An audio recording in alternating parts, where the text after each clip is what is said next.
Chapter 1. I just want to make money. What about you, beautiful? Your father is not doing well. Sobi, suddenly receiving a call from his mother. Chunyang's mind buzzed, nearly exploding. Mom, don't panic, I'll think of a way. He gritted his teeth, trying to suppress the immense pain. He tried hard not to let his mother hear anything unusual. Jiang City. I in front of the first hospital. Chunyang clenched his teeth. Hunched over, he let out a low, beastly growl. The pain returned. Every bone in Chunyang's body felt as if it were being pierced by steel needles. The pain reaching his marrow point 3 days ago. Sitting at home, disaster struck. The company faced a financial crisis. Chunyang bore the brunt of it and was gloriously unemployed. This morning got on his way to job hunting. Chunyang didn't slip on a banana peel, but fell hard. After arriving at the hospital he was diagnosed with late-stage bone cancer, with little time left. Boom! A thunderclap shattered Chunyang's soul. All his dreams, pursuits, and hopes turned to dust. Sigh. If I'm gone, how will my parents live? How much pain must they feel? A white-haired person sending off a black-haired one, unwilling to live this life like a dog, let alone marrying and having children. To this day, he hasn't even had a proper relationship.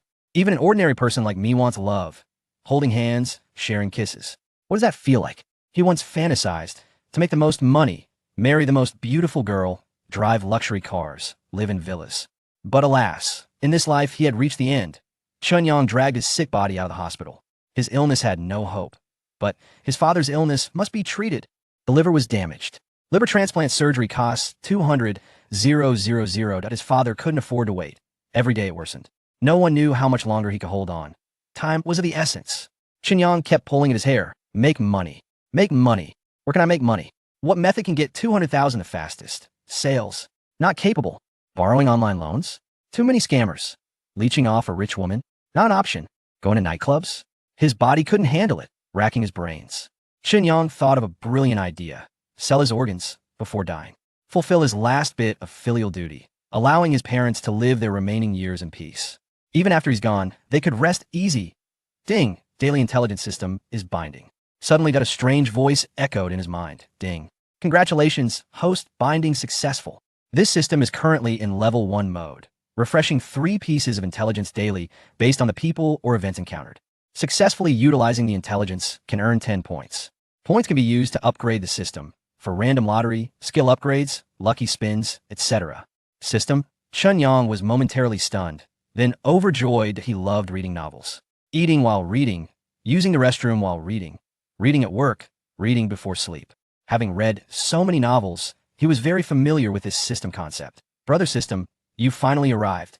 His spirits surged, feeling energized that their starter pack. The system remained unresponsive. Not talking? What do you mean? Playing dead? Chunyang muttered. Forget it. Let's check today's intelligence. Ding. Today's intelligence refreshed. Intelligence 1. In half an hour, you will experience a car accident, resulting in total destruction and fatalities. Intelligence 2. In the community where you live, there's an A-level wanted criminal with a bounty of 100,000. Intelligence 3. At 4 p.m. this afternoon, on Antique Street, someone will pick up a valuable antique at a low price, making a 100-fold profit. Me? Experience a car accident? Total destruction and fatalities? Chunyang was almost scared stiff. Quickly checking the first piece of intelligence. Images like a movie flashed in his mind. Chunyang stood at the hospital entrance. Not far away, a large truck lost control, swerving left and right, crushing a red BMW. The BMW was instantly flattened. Total destruction and fatalities. The scene ended. Chunyang was shocked and confused, but he was also immensely relieved. Phew, the person who died wasn't me. What a close call. Drinking a bottle of water to calm down. That was terrifying. This place is way too dangerous. Safety first. Remember, stay far away from BMWs and definitely don't get hit. The death scene would be too ugly. Bang! A tall, curvy figure suddenly collided into Chunyang's arms. A fragrant breeze enveloped him. Chunyang trembled all over, his legs feeling weak. My goodness. That voice is so beautiful. So stunning, a beauty in his arms. Chunyang instinctively reached out to support her. Whoa, perverted scoundrel. The woman was both shy and angry. She steadied herself and, with a burst of feminine strength, pushed Chunyang away. Ow. Chunyang cried out in pain. It hurt. His backside was jammed against a sharp rock. It was excruciating. Bai Yuyan, seeing this, panicked. She was the deputy chief physician at the first hospital, 31 years old, with a doctorate, a single beautiful woman. Her skin was as white as jade, stunningly beautiful. Secretly, countless people were drooling over her, enviously desiring her body. Her standards were very high. Ordinary men were simply beneath her notice, of course. Even if they were noticed, it wouldn't matter. Without solid capabilities, it was all in vain. For a man, if he didn't have solid capital and extraordinary talent, marrying her would be a curse, not a blessing. He'd eventually meet his end. Her ex-husband, her only man, was a cautionary tale. He died less than 3 months into their marriage. Truly unbearable. She was like a seductive fairy. Knowing the danger, she wanted restraint, but couldn't control herself for 3 years. Choosing a man had become the most important and challenging task for her. Today, she had something urgent on her mind, and in a moment of distraction, she bumped into Chen Yang. Is this a scam? Bai Yiyin cautiously approached Chen Yang in her high heels. She saw his pale face, trembling body, and cold sweat pouring down. It didn't look like an act. Young man, are you hurt? Do you need to be checked? Bai Yiyin wanted to help him up. Chen Yang, however, was holding his backside and shaking his head. I'm fine. You can go. Feeling that he wasn't seriously hurt, Bai Yiyin was in a hurry with her matters, turning to leave. Wait. Chen Yang's mind raced, suddenly calling out to Bai Yiyin. That moment, he finally remembered. Bai Yiyin was the person who was supposed to die in Intelligence 1 in the car accident. In 3 minutes, an accident is about to happen. Once Bai Yiyin leaves, it's definitely a dead end for her. Seeing her dressed in designer brands and driving a BMW, she should have plenty of money. If I save her, a thank you fee. She has to show some appreciation, right? Less than 1,000. Would you even dare to offer that? 3,000 or 5,000? I wouldn't mind that at all. Thinking of this, Chen Yang felt a little excited. Now unemployed, making even a dime is incredibly difficult. 1,000 yuan to him, that would be like a windfall, a huge sum. A shortfall of 200,000. If I could gather a bit, it would count for something, thinking of every possible way, doing everything possible. To make money. Make money. Make money. This was Chen Yang's most urgent need. His mind raced. How to save her? Should I just tell her that she's going to have an accident and get hit by a car? Why get beaten up for that? Sigh. I still need to be more indirect. Do you have something to do? Bai Yiyin stopped in her tracks. Oh, I'm feeling unwell. Could you accompany me for a checkup? Chen Yang held his backside. Grimacing, he looked in great pain. Bai Yiyin showed a troubled expression. I'm really sorry, but I have something urgent. How about I find a colleague to accompany you for the checkup? Don't worry. All expenses will be on me. As she said this, she took out her phone, ready to make a call. Chen Yang felt depressed. Damn, why is it so hard to make some money? What could she possibly be in a rush for? The reincarnation? In the next second, Chen Yang decisively stopped her. Miss, actually I like you for the sake of making money. He threw his pride out the window. Beautiful sister, I came here today just to wait for you. Could you give me 3 minutes to express my admiration for you? Bai Yiyin was stunned. She stared at Chen Yang for a full 10 seconds. Puffed. Suddenly, she laughed, her body shaking with amusement. Little brother, I admit, you're a bit handsome. But, with your physique, you think you can pursue me? Are you even capable skinny guy? Damn, not too strong an insult, but it hurt a lot. This beauty is intentionally not letting me make money. Chen Yang took a deep breath. For the sake of making money, let's go. Don't just look at my slim body in practice. I'm definitely a tough guy, a real man. As long as you give me 3 minutes. Bai Yiyin was both amused and exasperated. Little brother, it's not that I look down on you, but to be my boyfriend with your body, it just won't work, boom. Chen Yang's little heart was hit hard again. He rolled up his sleeves. Damn, I really can't hold back my temper. Chapter 2. Beautiful doctor, big chest but no brains? In a fit of anger, Chen Yang showcased his impressive strength. Sister, don't be hasty. How can you know if I can do it without trying? He barely held on for a moment before bursting out in laughter. Bai Yiyin couldn't help but chuckle as well. She politely declined Chen Yang's advances, quickly moving to the roadside and getting into a red BMW. The engine roared to life. Wait a minute. Chen Yang rushed toward the car. The window rolled down, revealing Bai Yiyin's stunning face, a smile playing on her lips. Little brother, is there anything else? Chen Yang was anxious. There was only 1 minute left before a potential accident could occur. A fully loaded truck could suddenly come barreling out, claiming lives. Damn it. I'm not pretending anymore. You silly girl, get out of the car. Chen Yang shouted, shaking his fist. I'm going to take what's mine. Bai Yiyin was startled. Her face blanching, palms sweating. Don't do anything reckless, or I'll call for help. Chen Yang banged on the car door aggressively. Get out now, or I'll smash your car. Bai Yiyin trembled, her fingers shaking, her chest heaving. Okay, I'm coming out. Chen Yang secretly sighed in relief. This woman was indeed not very bright. A little scared, and she was thrown off balance. The next second, Bai Yuyin moved quickly, pulling on her seatbelt. With a click, she secured it. In a flash, her right hand reached for the gear shift, trying to drive away. Chen Yang reacted swiftly, reaching through the half-open window and gently pulling the door open from the inside. You think you can trick me and get away with it? He was furious, resembling a hungry tiger pouncing on its prey, his face looming closer to hers. Bai Yuyin's eyes widened in fear. What did he want? Was he really going to force himself on her? With a snap, the seatbelt came undone. In an instant, Bai Yuyin was yanked out of the car by Chen Yang. The change happened so quickly, like a flash of lightning. What do you want? Bai Yuyin was infuriated, her chest heaving. The next moment, a truck came barreling toward them from a distance. Swerving wildly, it crashed through everything in its path. Pedestrians, electric bikes, and cars were all sent flying, crushed, and mangled. Screams filled the air, chaos erupted everywhere with blood and flesh scattered about. In the blink of an eye, the truck was upon them. Like a cataclysm that left no room for resistance. Bai Yuyin was completely frozen in fear, standing still, unable to move. Chen Yang felt a chill run down his spine. Every muscle tense. He exerted all his strength, dragging the beautiful woman as he sprinted away from the danger zone.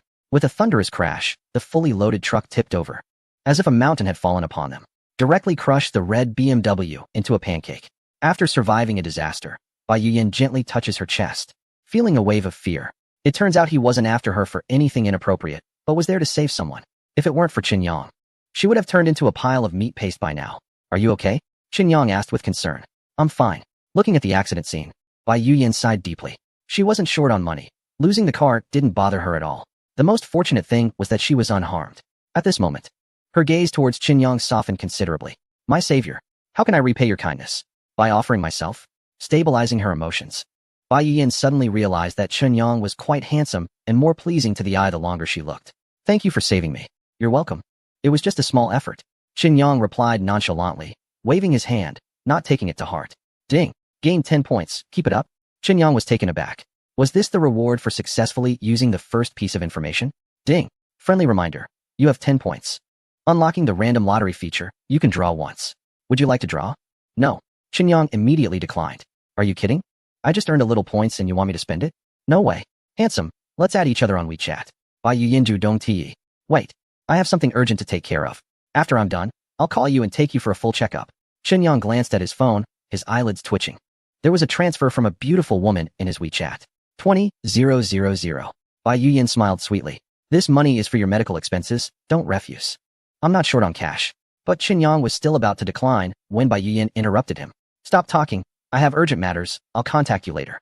With that, she turned and left, hailing a cab by the roadside. Wow. How generous. This stunning beauty just handed over 20,000. Ding. Newbie gift pack issued. Today's information is one piece. Information. Bai Yuyin was scammed for 200,000 today. Chen Yang was both surprised and delighted. He was happy about the newbie gift pack, thinking it was just a casual mention, but it turned out to be real. He was shocked that Bai Yuyin had been scammed for as much as 200,000. That damn scammer. If he had 200,000, he could treat his father. Chen Yang immediately opened the information, and vivid scenes unfolded one after another. There were sounds, images, and text. Unexpectedly, this beautiful Bai Yuyin had fallen for a love scammer. A big jerk.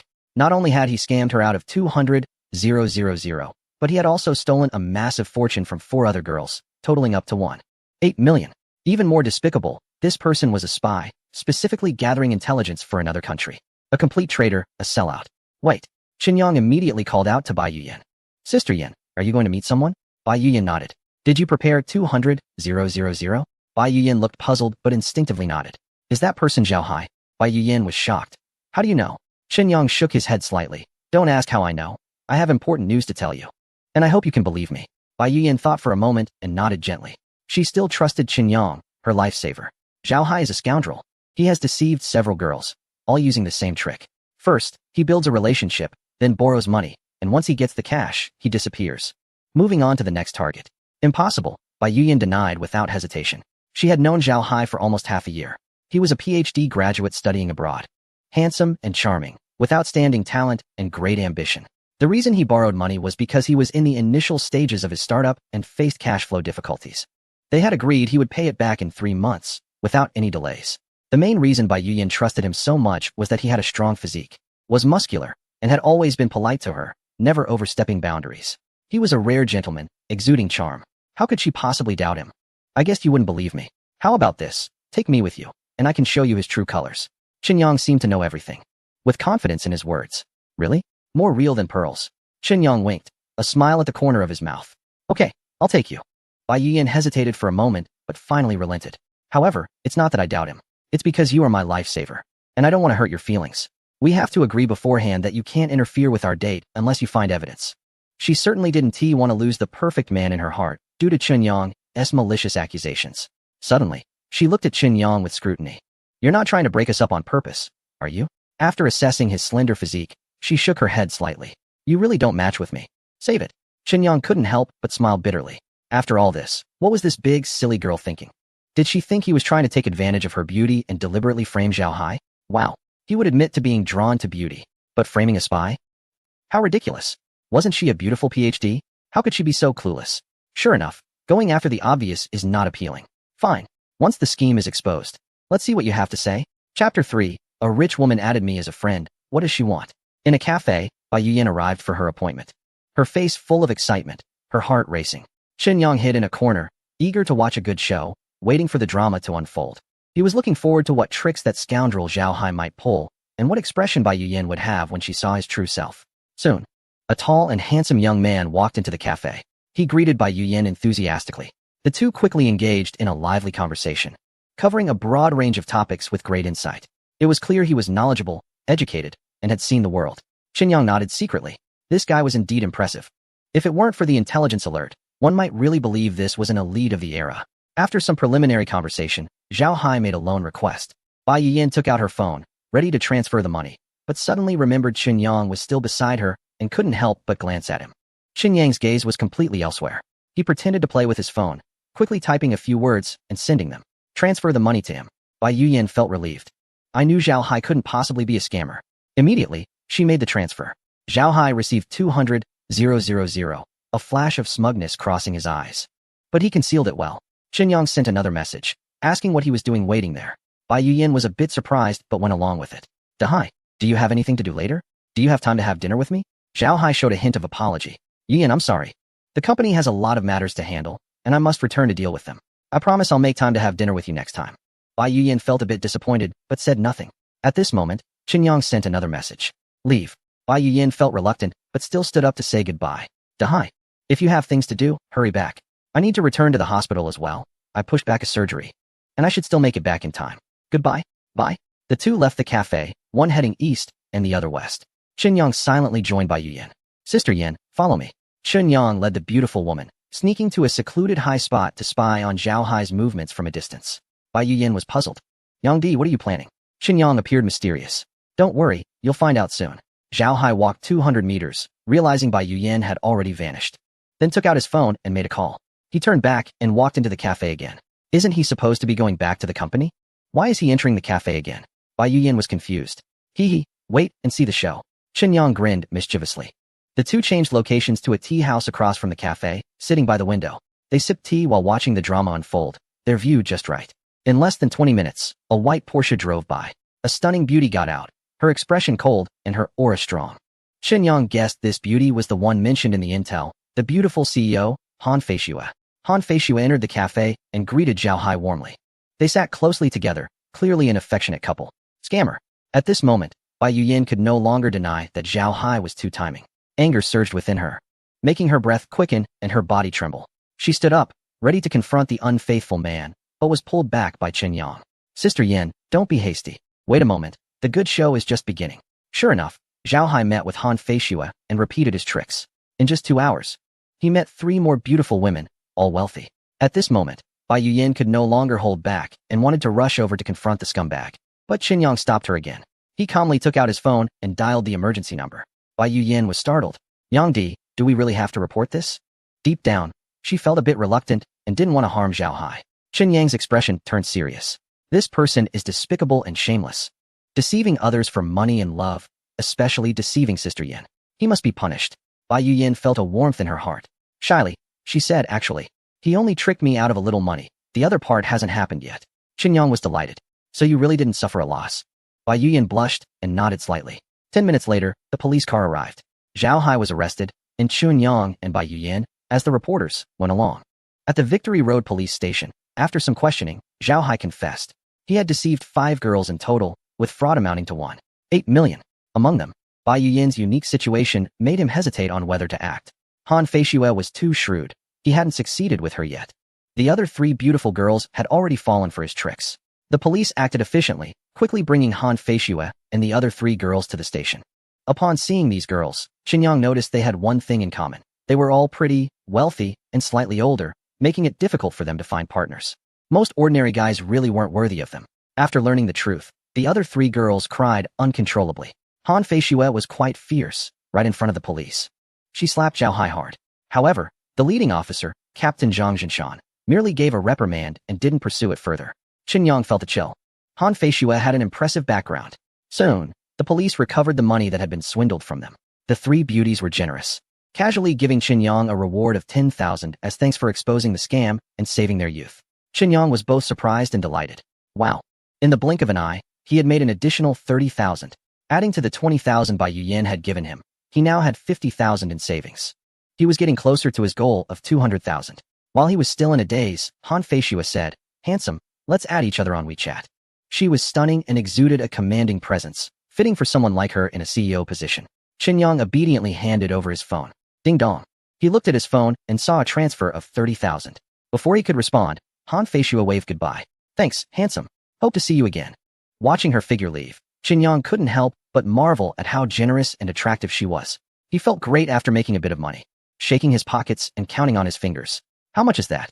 80,000. "Wow. In less than half a day, I made 80,000? After the paperwork was done, Captain Zhang personally escorted Qinyang to the door. "Young man, you did well. You helped us crack a fraud case.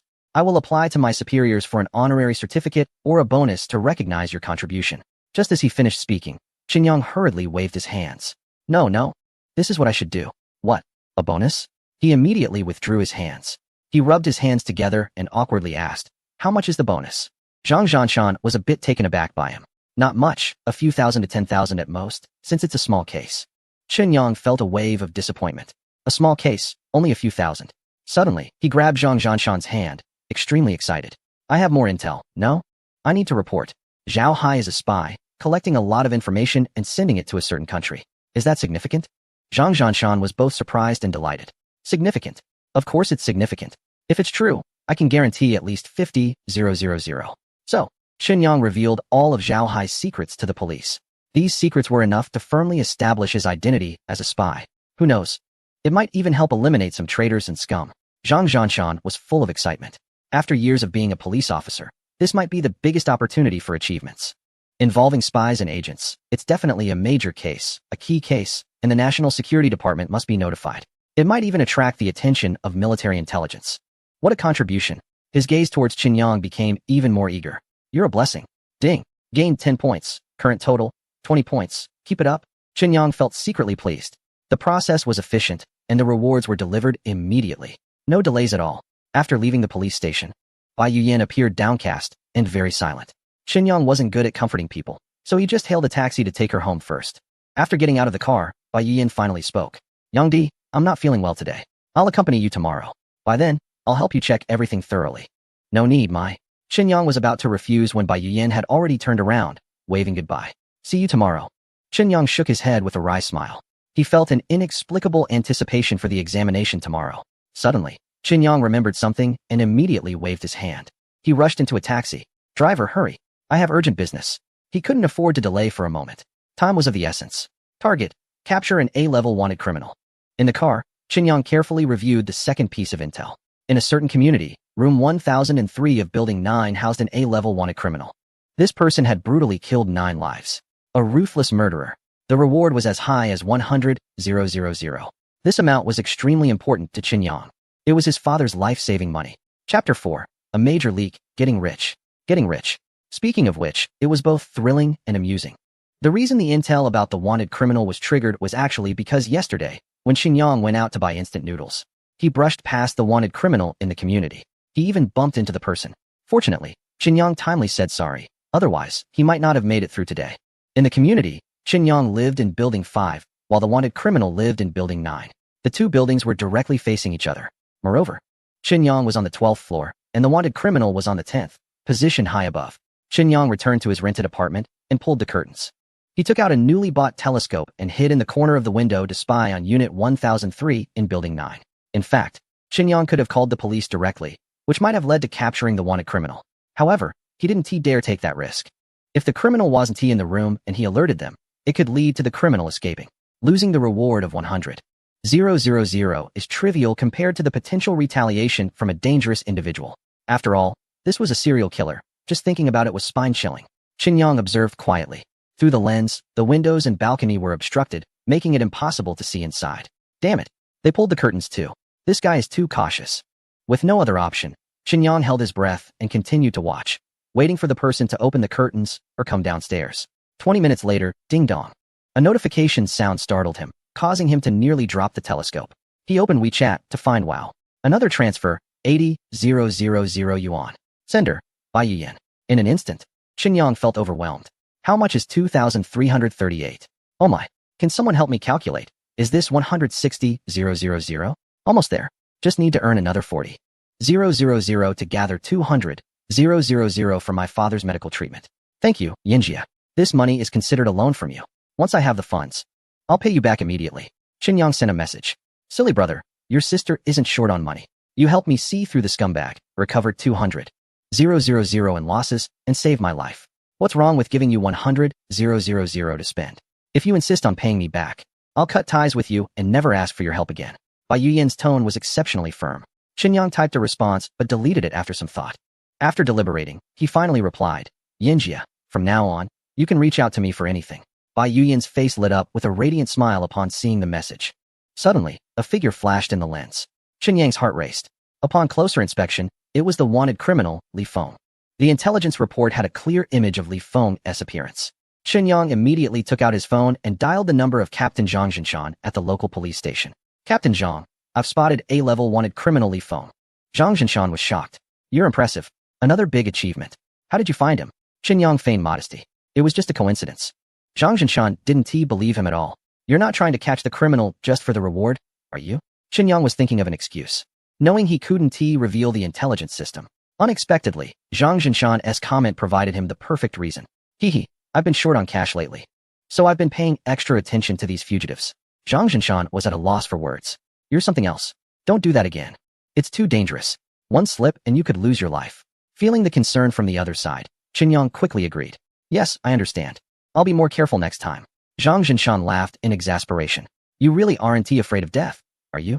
You still want it next time? Half an hour later, surrounded by armed special police, the A-level wanted criminal, Li Feng, was captured. Ding.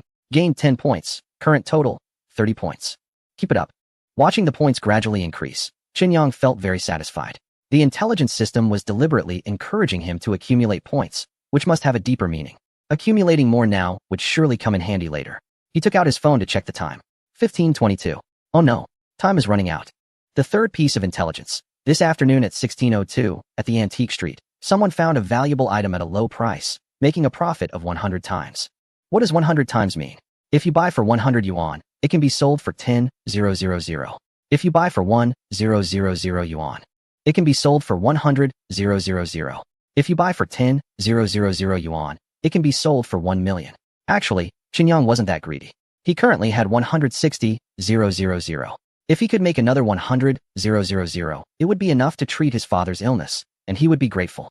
The key was that if someone else found such a big opportunity, Qinyang would definitely regret it. He was so frustrated. With swift fingers, Qinyang hurriedly tapped on his phone and ordered a ride, racing towards the Antique Street. Driver, can you go a bit faster? I have an urgent matter. The car was still moving at a snail's pace. Please hurry, thank you. The speed picked up slightly. Handsome, please help me out, I really appreciate it. The speed increased a bit more.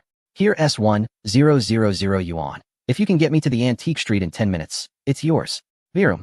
The driver accelerated, and Qinyang felt a strong push back in his seat as the speed soared. Buzz. A notification sound came through. Qinyang opened WeChat to find a voice message from Zhang Zhinshan. Hello Qinyang.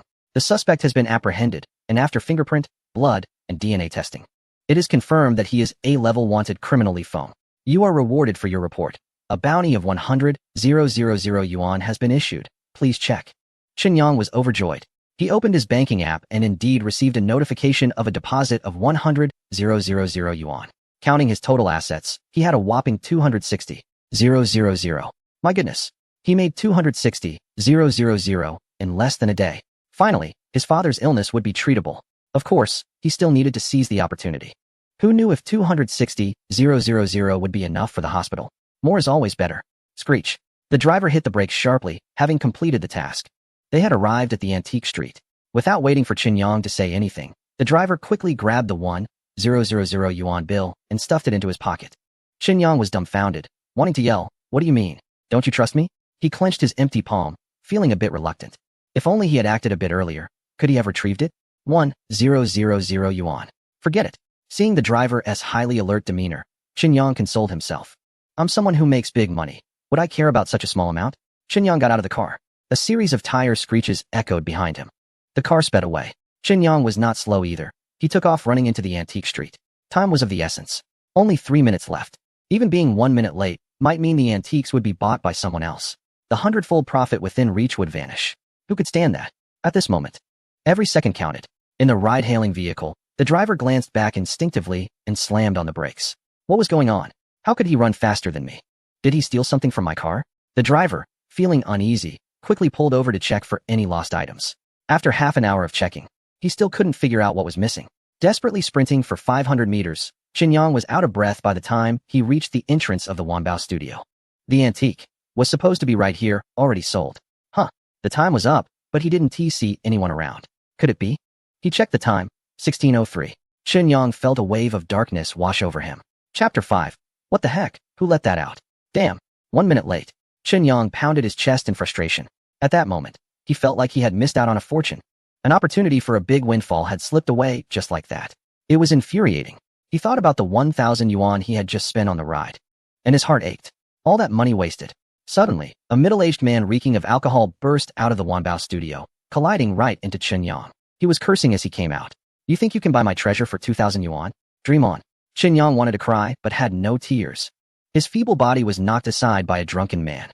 This sickly figure was really not strong enough. At that moment, a well-dressed staff member rushed out of the Wanbao studio, presumably the manager. With black-rimmed glasses, he looked shrewd and cunning. What's the rush?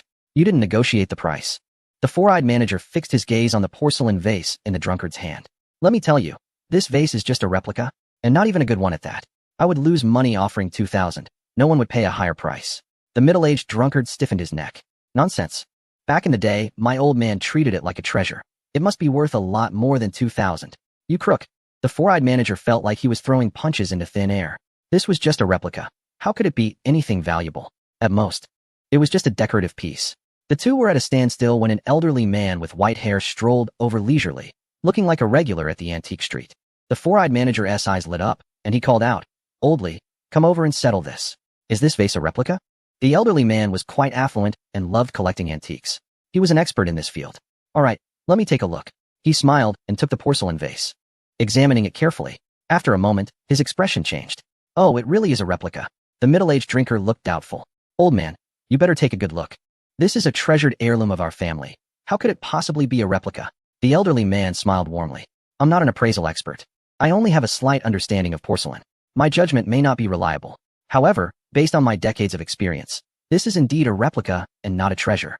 After saying that, he shook his head regretfully. Seeing this, the middle-aged drinker felt dejected and hung his head. Meanwhile, the four-eyed manager was excited, eager to try his luck. To his surprise, the elderly man spoke again. Of course, my greatest hobby in life is collecting various porcelain items. I still have dozens of pieces at home, most of which are replicas. For this vase, if you're willing to part with it, I would offer 6,000 yuan for it. What do you think? Upon hearing this, the four-eyed manager was taken aback, his face filled with bitterness. He initially only wanted to pressure the old man into lowering the price, but unexpectedly, he raised it to 6,000. Where was the profit margin in that? The middle-aged drinker was overjoyed. He had been extremely disappointed, but now it seemed there was hope. The old man's offer of 6,000 suggested that the vase was worth something after all. Considering he still had 8,000 yuan in gambling debt, greed stirred within him. 8,000. If you offer that price, I'll sell it to you. The middle-aged drinker made an 8 gesture with his thumb and index finger. What? 8,000. Both the elderly man and the four-eyed manager exclaimed simultaneously.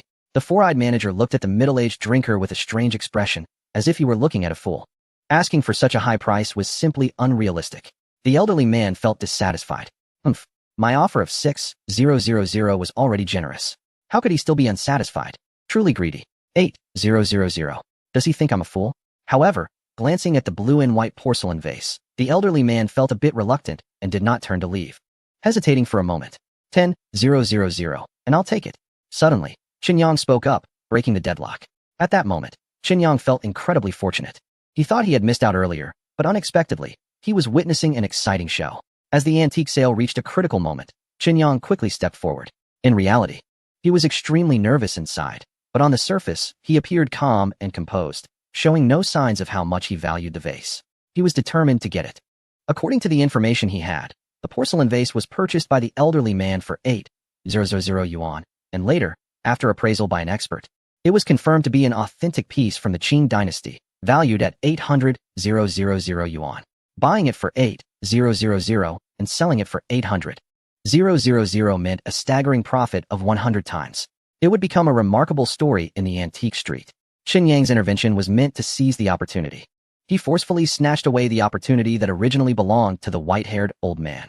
This big deal, I'm definitely taking it. Qinyang's sudden appearance delighted the middle-aged drunkard. He initially thought he could swindle a bit. If he could sell it for 8,000, he would, and if not, 6,000 would suffice. Unexpectedly, a big spender suddenly popped up, offering 10,000. This was a full 2,000 above his expected target. He immediately turned to the white-haired old man. Old man, if you think it's too expensive, why not give it to this benefactor? He.s. offering 10,000. The old man did not respond, but looked at Qinyang. His eyes filled with doubt. Young man, why would you spend 10,000 on a low-quality imitation? I can assure you, this vase should be worth around 3,000, at most 4,000. Before Qinyang could say anything, the middle-aged drunkard suddenly glared at the four-eyed manager. Didn't you say that buying my vase for 2,000 would be a loss? You're offering 2,000 for something worth 4,000. That's just heartless.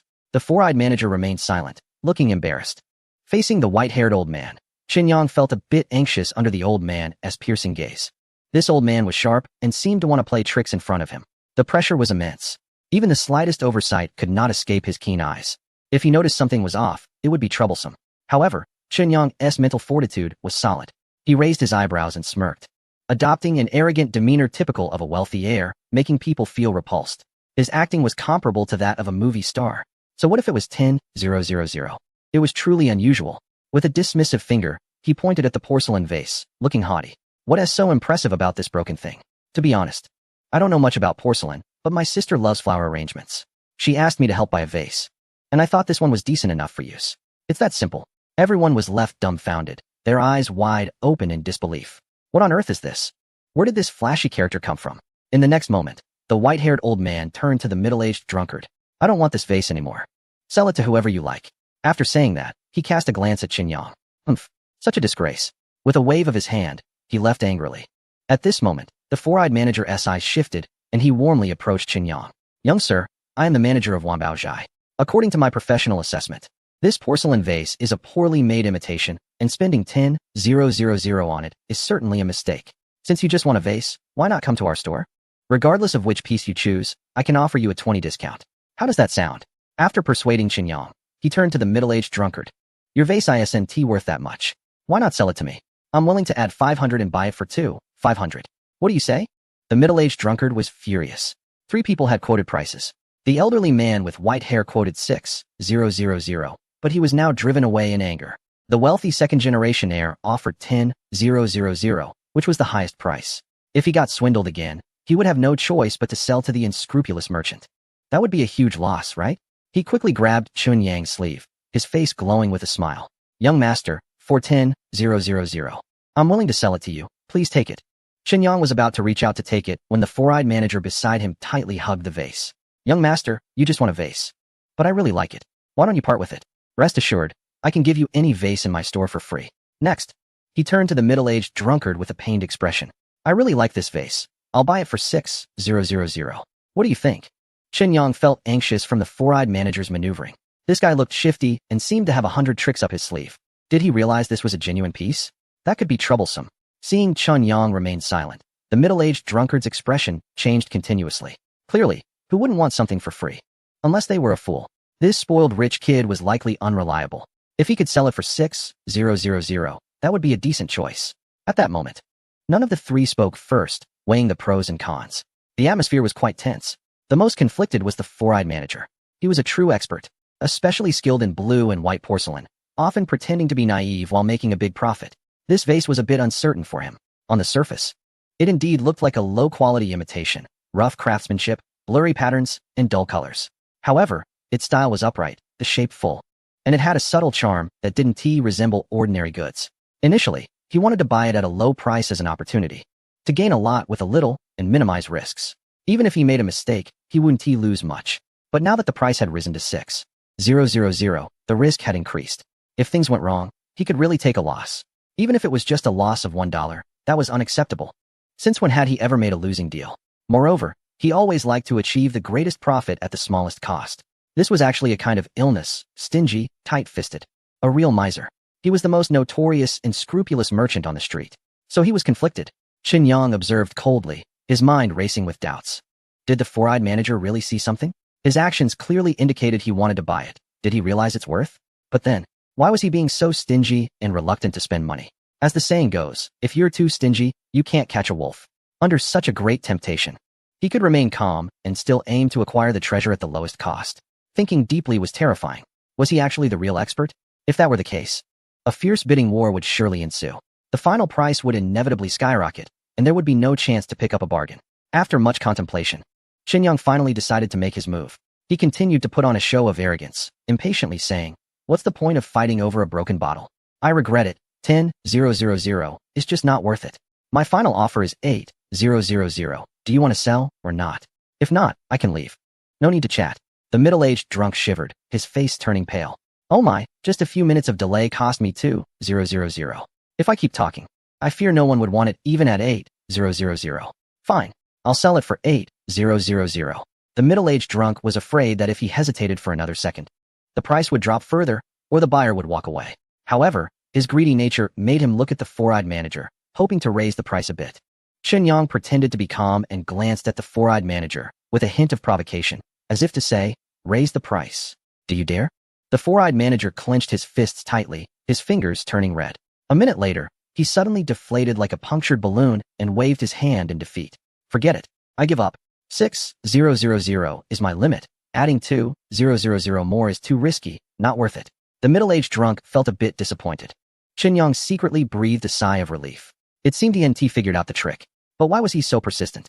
Qin Yang paid 8,000, holding the porcelain vase and turning to leave. 8,000, a 100-fold increase, would be 800,000. I'm going to get rich. There were shops in the antique street that bought antiques and had a good reputation. However, Qin Yang didn't sell it immediately. Money can sway hearts. Though everyone knows once you buy it, it's yours. The middle-aged drunk and the four-eyed manager were not exactly principled people. If they discovered that the vase had skyrocketed in value, they might come back to cause trouble. It's best to keep a low profile. In fact, Qin Yang lowering the price by 2,000 allowed him to acquire the vase, which had a lot of hidden value and was not so simple. The two parties involved, the greedy middle-aged drunk and the shrewd four-eyed manager, were both outsmarted without realizing it. Lowering the price by 2,000 was a tactic, retreating to advance, wanting to catch the prey by letting it go. It also served as a hint. It's not worth 10,000, not even 8,000, certainly not a rare item. It lowered expectations and conveyed an attitude. He didn't care about the vase. It was just a trivial matter, without any schemes involved. He was just a fool with money. Whoever buys it will be at a loss. This is called showing weakness to the enemy while acting like a pig to eat a tiger. The most important part was conducting precise analysis through information. Originally, it was a bidding war between an old man and the four-eyed manager. The final result was that the old man successfully bid 8,000 for the vase. Therefore, it could be inferred that 6,000 was the four-eyed manager's bottom line, and 8,000 definitely exceeded his maximum limit. Bidding 8,000 was not only a sure thing, but also more reasonable, more scientific, and saved money. Along the way, holding the blue and white porcelain vase, Qin Yang felt both delighted and anxious, fearing it would break or be stolen. Placing himself in a rented room was indeed unsafe, but he had nowhere else to hide. In the end, he chose to hide under the bed, wrapping himself tightly in a tattered quilt, layering it 3 times before feeling a bit more at ease. He finally secured this big haul. Ding! Gained 10 points. Current total, 40 points. Keep it up. Awesome. Making money while gaining points simultaneously. He believed it wouldn't be long before he soared to great heights, achieving financial freedom and reaching the pinnacle of life. Suddenly, his stomach growled. Qinyang then remembered that after a busy day, he was already starving. Having earned 260,000 today, and with the upcoming sale of the blue and white porcelain, he could easily rake in hundreds of thousands more. It would be more than enough to treat his father's illness. Tonight, he had to reward himself well. What should he eat? Grilled lamb chops, grilled oysters, lamb kidneys, and a dozen beers to enjoy himself. 2 hours later, Qinyang, feeling full and satisfied, walked back to his rented room with a light step. Passing by a bar, he noticed a seductive woman staggering out of the door. Qinyang stepped aside, but unexpectedly, the woman seemed to have a radar system. Her hair flowing as she suddenly leaped into his arms. Soft and fragrant, she enveloped him completely. What the heck? What does this mean? Is she trying to set him up for a scam? Did someone target him right after he made 260,000? Qinyang was startled and was about to push the woman away to escape when he heard a few soft murmurs, her voice sweet and particularly pleasant. Wait, that voice sounds a bit familiar? Quick, take me away, someone spiked my drink. Chapter 7. A night of madness holding onto the unfamiliar woman. Qinyang was filled with uncertainty. An acquaintance? He mentally scolded himself for a second. As a nobody, he had never had any significant romantic encounters. How could he possibly know any prominent women? With questions swirling in his mind, he brushed aside her disheveled hair for a better look. What the heck? How could it be her? Bai Yiyan? Just as he was in shock, he vaguely heard shouting from inside the door, as if someone was searching for someone. Qinyang dared not delay and immediately helped Bai Yiyan escape to the roadside. This was a nighttime venue, chaotic and dangerous. With his slender build, he couldn't afford to be reckless. Fortunately, Bai Yiyan appeared quite substantial, tall, and large, yet her body was surprisingly light. With the situation urgent, Qinyang picked her up in a princess carry and dashed away. He flagged down an empty taxi and sped off. In the rearview mirror, he saw 4 or 5 burly men rushing out of the bar. Wow, that was close. Thank you, driver. Qinyang sincerely expressed his gratitude to the driver. When getting out, he generously tipped an extra 88 yuan as a token of appreciation. The driver was so moved that tears streamed down his face. At least it was enough for an extra chicken leg. Once again, he picked her up in a princess carry, holding Bai Yiyan as he walked towards the rented apartment. Earlier, he was too nervous and scared to have any improper thoughts. Now that the crisis was over, Qinyang looked down at Bai Yiyan, who was intoxicated and stunningly beautiful. Thud! Qinyang struggled back to the apartment and tossed Bai Yiyan onto the bed. He was panting and his heart was racing. After calming down, he began to check on Bai Yiyan's condition. She was sleeping peacefully, unlike some who might have taken improper substances. What a pity. He poured a glass of plain water and placed it by the bed. Instead of undressing her, he simply laid her on the bed and covered her with a blanket. It wasn't that he didn't want to, but that he didn't dare. Out of sight, out of mind. Otherwise, once he had a thought, would he choose to be a beast? Or worse than a beast? He lay curled up on the shabby sofa, preparing to endure the night. That day, Qinyang had been incredibly busy, hardly having a moment to breathe. Now, lying down, his whole body ached. After all, he was still a patient, relying solely on his willpower to get through. In a daze, he heard Bai Yiyan kicking off the blanket, her chest rising and falling as she unconsciously complained of thirst. Qinyang immediately got up and brought the glass of water to her lips. Gulp, gulp. Bai Yiyan drank deeply. Suddenly, she spewed it out. Next came the retching. Was she going to vomit? Qinyang quickly grabbed a trash bin and rushed over. Unfortunately, he was too late. Splatter, splatter, splatter. Bai Yiyan vomited all over him, and her own clothes were stained as well. The yellowish-white substance was sticky and emitted a nauseating smell. Qinyang nearly lost his dinner. Pinching his nose, he cleaned up the mess and fanned the air, hoping to dissipate the foul odor. Afterward, he rushed into the bathroom, stripped off all his dirty clothes, and showered for 20 minutes before emerging. Dressed in pajamas, he returned to the bedside and saw that Bai Yiyan was still unconscious, her clothes covered in filth. She seemed completely oblivious. What a shame. He thought about how such a beautiful woman must be particularly clean. If she knew she had spent the entire night in such a disgusting state, she would probably go crazy. Feeling a bit sympathetic, Qinyang decided to carry Bai Yiyan into the shower. He found a red plastic bag, poked a few holes for her nose and mouth, and placed it over her head to block her view. Dazed from the alcohol he had consumed, he clumsily used the shower head to rinse her off, then carried her back to bed, utterly exhausted, and soon fell into a deep slumber. The next morning, Qinyang woke up at 9:40. Having spent the night on the sofa, his back and legs ached. Turning his head, he noticed that the bed was already empty. Why did she leave without saying a word? Qinyang shook his head. I still feel a bit of a headache. Drinking can lead to problems. Today I need to go sell antiques. After selling, I'll return to my hometown to take my father to the hospital for surgery as soon as possible. The sooner the surgery for my father's illness, the lower the risk. Delaying it could lead to complications. On the roadside, I buy 4 steamed buns and a cup of soy milk, eating while walking. I take a taxi to the antique street and find a moment to check today's updates. Ding. Today's updates are refreshed. Update 1. Bai Yuyan seems to be lost in thought, feeling complicated emotions. Update 2. Your father's illness must be operated on quickly, otherwise, after 3 days. It may be too late. Update 3. Han Feishua's company has suffered a major leak, and despite the significant losses, the cause is unknown. In fact, there is an insider. Seeing the second update, Chun Yang's heart tightened. His father's illness could worsen at any moment, which is his biggest concern. He immediately clicks to check further. On the screen, his father, Chen Zhongshi, is curled up in bed, enduring the pain in silence. Sweat beads are rolling down his face. Hearing his mother, Yang Aihua, approaching, he quickly wipes away the sweat and pretends to be calm. How do you feel now? His mother asks, bringing a cup of hot water with concern. Much better. Don't worry. His father gently reassures her while holding her hand. Tell Yangzi not to worry either. He is just a kid who just started working. What can he do? Don't put pressure on him. What if something happens and he goes down the wrong path? We wouldn't be able to regret it in time. His mother tears up. But your illness, his father interrupts her. It's fine. I can still hold on. You and the child should relax. If it really becomes serious, we can think of another way. Problems can always be solved. His mother goes out to cook.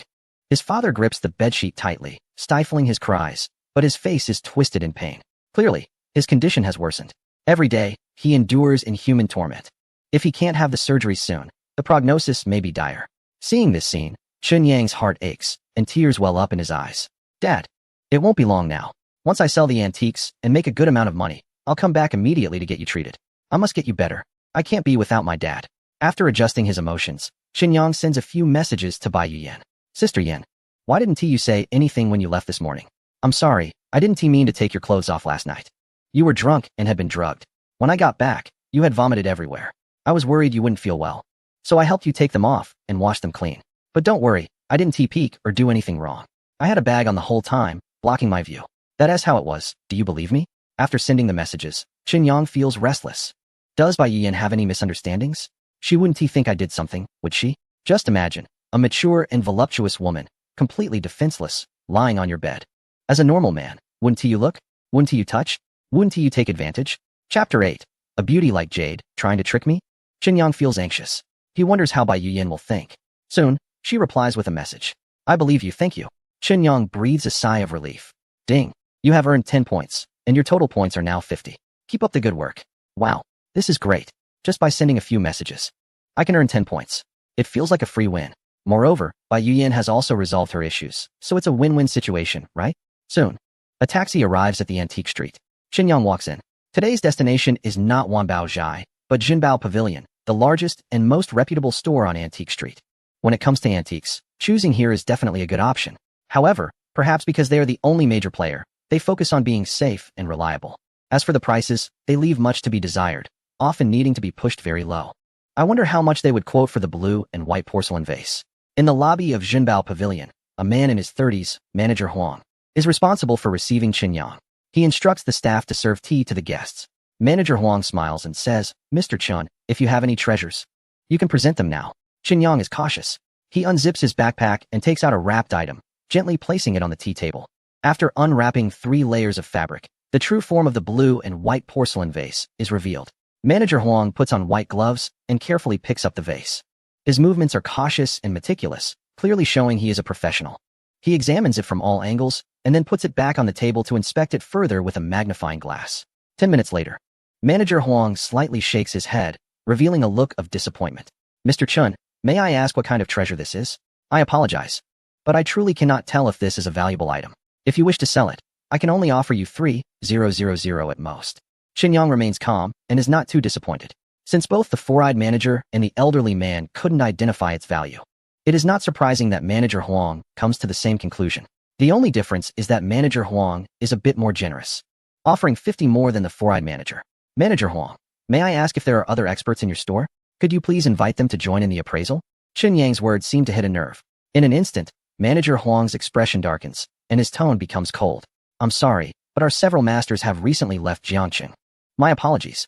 Qin Yang furrows his brow. This is troublesome. After selling the antique and getting the money, He needs to return home to treat his father. For medical expenses, especially for serious illnesses, it is necessary to prepare adequate funds. Without the masters to appraise the vase, its price is unlikely to go up. Feeling financially insecure, he worries about not having enough money. Ha ha ha. Young man, do you have any treasures? Could I also get a chance to appreciate them? A loud voice comes from the entrance. Manager Huang immediately looks up, his face breaking into a smile. He stands up to greet the newcomer. Old sir, what a pleasure to have you visit our little shop. Qinyang turns his head. An elderly man in a blue robe strode into the hall with a commanding presence, his eyes revealing a hint of surprise. From his voice, one might have assumed he was a robust middle-aged man, but to everyone's astonishment, he was actually a silver-haired elder in his 70s. His voice was loud and full of energy, suggesting he was either a practitioner of health preservation or a skilled martial artist with genuine abilities. He was certainly not an ordinary person. As he spoke, the elderly man approached Qinyang. Manager Huang bowed slightly and introduced him. Elder, this is Mr. Chun, who has brought a porcelain vase. The younger generation is inexperienced and couldn't discern anything special about it. The elder, curious, asked, Oh, young man, if you don't mind, may I take a look? Seeing Chun Yang's blank expression, Manager Huang quickly added, Mr. Chun, this elder is no ordinary person. You are fortunate today to have Elder here to assist in appraisal. The elder was one of the most renowned archaeological experts in the country, a professor in the history department of a prestigious university, a specially appointed consultant at a major museum, and an honorary president of the Cultural Relics Appraisal Association. He was a true giant in his field, with countless distinguished students. To put it this way, even if your porcelain vase is just a replica, it could greatly increase in value with the elder's endorsement. Qinyang was taken aback. He had not anticipated the elder's impressive credentials. He immediately stood up respectfully and bowed, saying, I am Qinyang, paying my respects to you. He then presented the porcelain vase with both hands, offering it to him. The elder smiled, a glimmer of appreciation in his eyes. However, instead of taking the vase with his hands, he gestured for Qinyang to place it on the tea table. He then donned a pair of white gloves and picked up a magnifying glass, carefully examining the vase. 3 minutes later, the elder suddenly exclaimed in surprise. Manager Huang quickly leaned in, asking, Elder, what did you discover?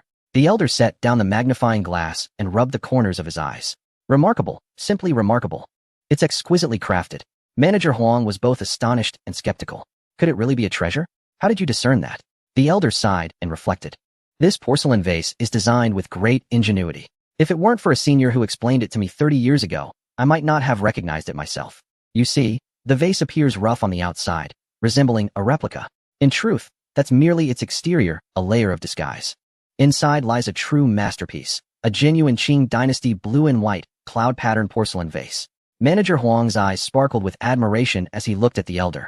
You truly have an extraordinary eye to see this. But should we remove this outer layer? The elder pondered for a moment. I suggest you do not remove it.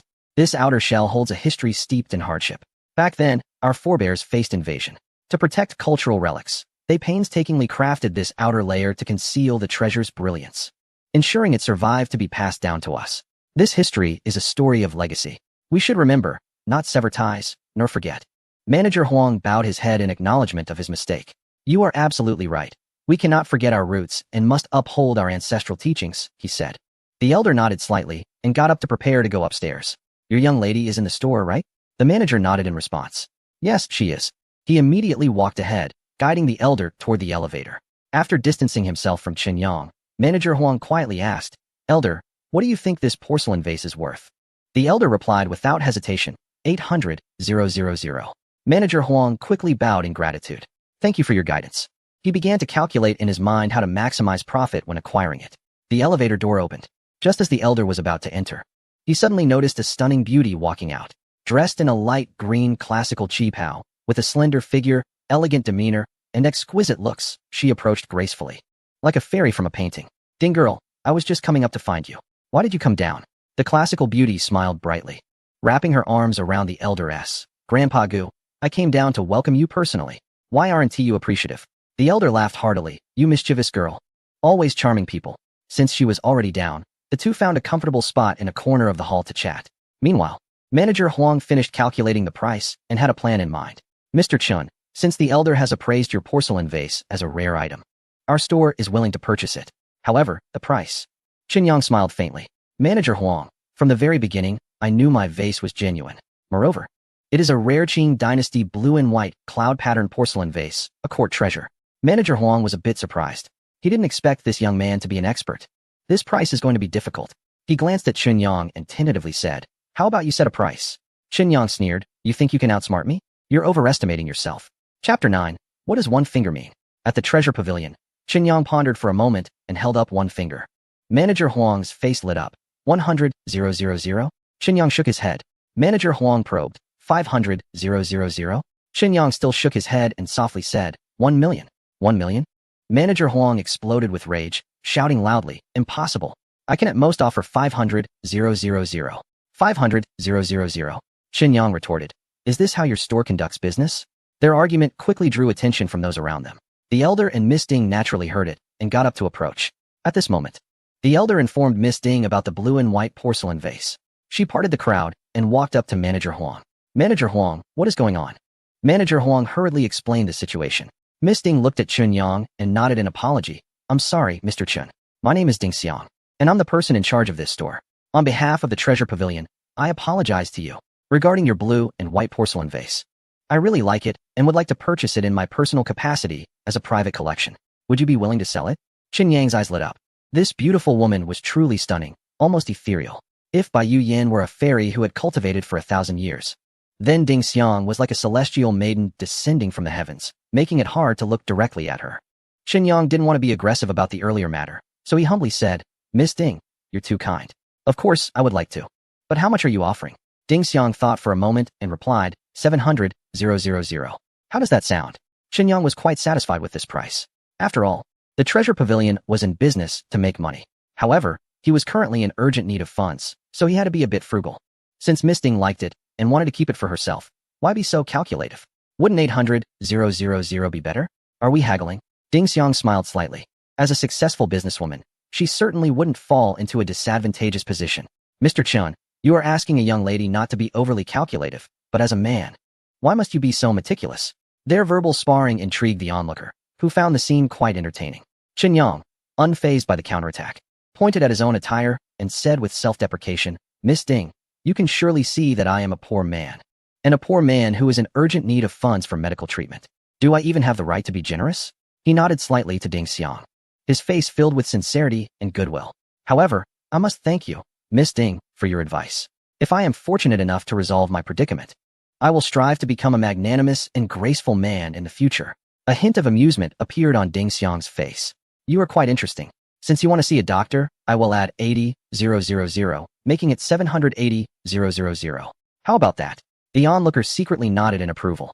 Ding Xiang had a good heart, but also knew how to stick to her principles.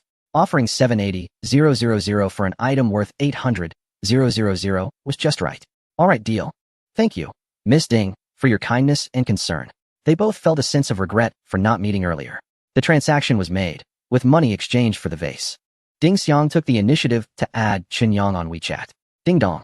Chunyang received 780,000, and with the previous 260,000, his total assets broke 1 million, reaching 1,040,000. The next step was to return home and admit his father to the hospital for surgery. As Chunyang left the Treasure Pavilion, Manager Huang felt a bit reluctant. "Miss, we didn't need to offer such a high price. 700,000, at most 720,000, would definitely have secured it." The onlooker also looked at her curiously. "Ding girl, are you possibly interested in him?" Ding Xiang stomped her foot and playfully retorted, "Old goo, what are you talking about? I really do like the vase and want to collect it at a high price. Of course, I can't deny that I appreciate that guy. However, it's purely out of curiosity and investment. I have a feeling he will definitely come back to bring us more precious antiques. I call this casting a long line to catch a big fish. Do you understand?" The old man was teasing her on purpose. "Oh, fishing? It wouldn't be for a wealthy son-in-law, would it?" Ding Xiang's face turned red. She stomped her foot, twisted her waist, and left. "Grandpa Gu is a bad man. I'm not talking to you anymore." With millions in his pocket, Chunyang walked out of the antique street, ready to take a taxi straight home. His hometown is a small mountain village in Binhai County, below Jiangcheng, surrounded by mountains and rivers. The drive takes about an hour.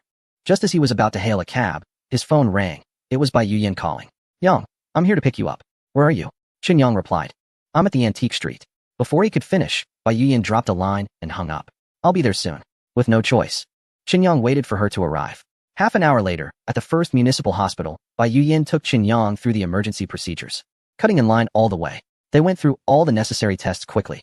Soon, The results started coming in, and Bai Yuyan's expression grew increasingly grim. All the data pointed to one conclusion. Chen Yang was indeed ill.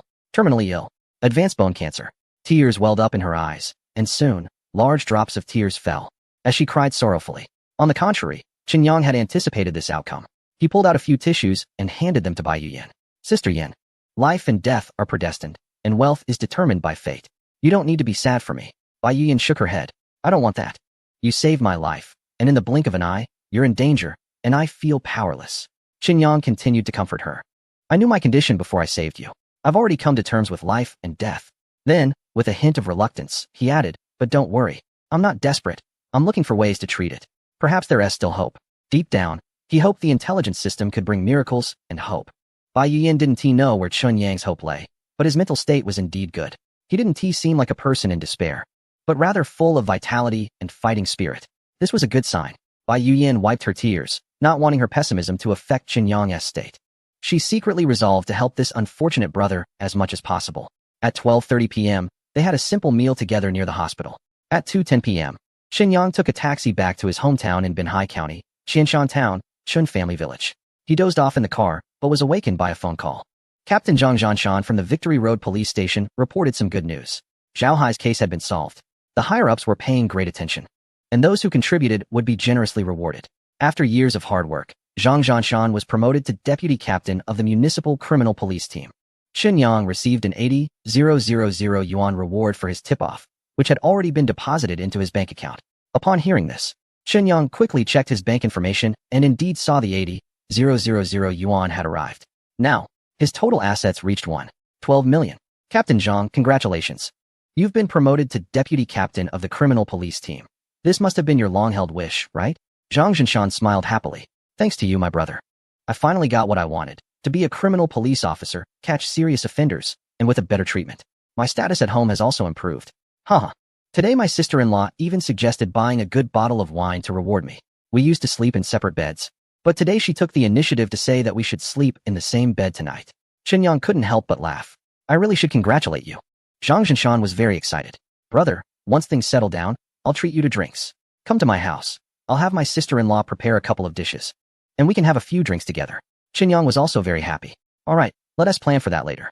Chen Family Village, nestled by the mountains and rivers. The scenery is beautiful. Third uncle, you're busy. Second aunt, taking care of your grandson. Grandpa C, you're as healthy as ever. Chen Yang passed through the village and greeted many people along the way. Everyone was very warm towards him, but there was a sense of hesitation in the air. Chen Yang was puzzled. What is going on? Has something bad happened at home? He quickened his pace and rushed home. As soon as he entered the house, he found that many people had gathered. It was a large crowd, yet no one was speaking. The atmosphere was unusually heavy, terrifyingly quiet. Chapter 10, Yangzi. You've made it. Chen Yang's heart sank.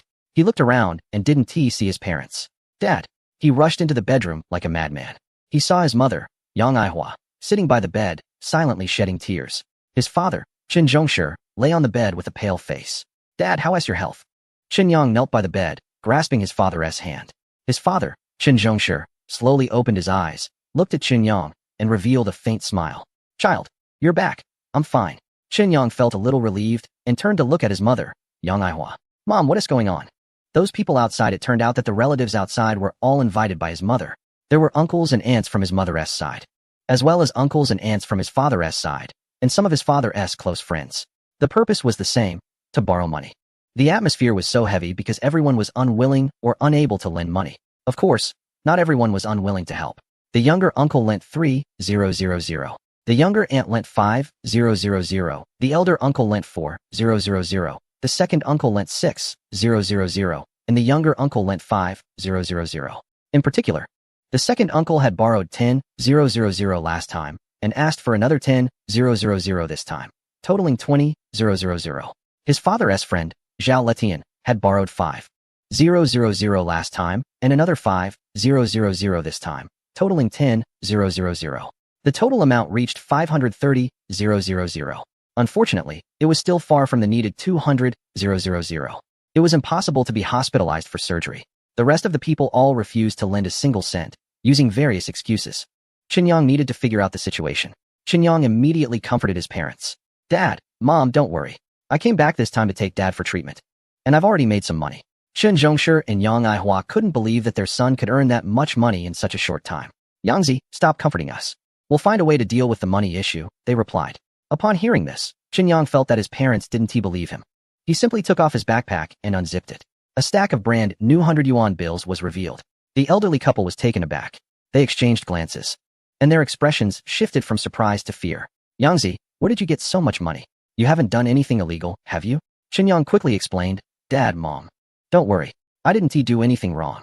I bought a porcelain vase at the antique market, and it turned out to be an antique, which I sold for 100 times the price. If you still don't believe me, I have the contract for selling the antique. He then took out a transaction contract from his bag, with black and white text and a bright red official seal. At this moment, his parents finally felt reassured. They were hesitant to pressure Chen Yang because they feared that he, being young, might not understand the consequences. If they pushed him too hard, he might go down the wrong path, which could ruin his life forever. Chen Zhongshi, being more prudent, stared at Chen Yang and repeatedly confirmed, "This money is really okay?" Chen Yang replied firmly, "Dad, it's absolutely fine." After scrutinizing him for a long time, Chen Zhongshi felt that Chen Yang was not lying and finally smiled. Good, good. At that moment, his uncle and aunt walked in from the main room. We have to go back. There are still things to take care of at home. His mother hesitated to say anything, her face showing some sadness. The eldest brother and his wife hadn't borrowed any money, setting a bad precedent that made other siblings unwilling to help. It was disheartening. Uncle, aunt, please wait a moment. Chen Yang suddenly spoke up to keep them from leaving. He then went to the main room and bowed deeply to all the relatives and elders. Thank you all for your concern and help for our family. Fortunately, I made a bit of money in Jiangcheng, and I want to return the money I borrowed from you before I take my dad for treatment. He expressed his gratitude profusely. He then took out 150,000 yuan from his bag and handed it to Uncle Zhao. Uncle Zhao, this 10,000 yuan is to pay you back, and the additional 5,000 yuan is my thanks for your help. Uncle Zhao wanted to refuse, but was stopped by Chen Yang. His hands trembled with excitement. He had thought that borrowing 10,000 yuan might be uncertain in terms of repayment. Unexpectedly, he returned 15,000 yuan, making a profit of 5,000.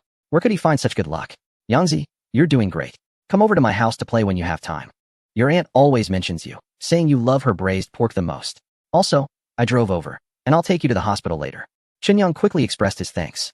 The people around were wide-eyed, almost in disbelief. Is there really such a good thing? Borrow 10,000 and pay back 150,000? This is even more profitable than usury. Here, uncle, this is 30,000. 20,000 is to pay you back, and 10,000 is a token of gratitude. Chen Yang stuffed the stack of cash into his uncle's hands. Your son is still studying, and it's not easy for you either, so please don't refuse. Once he gets into college, I will definitely come to celebrate. Uncle and aunt were so excited that they didn't know what to say.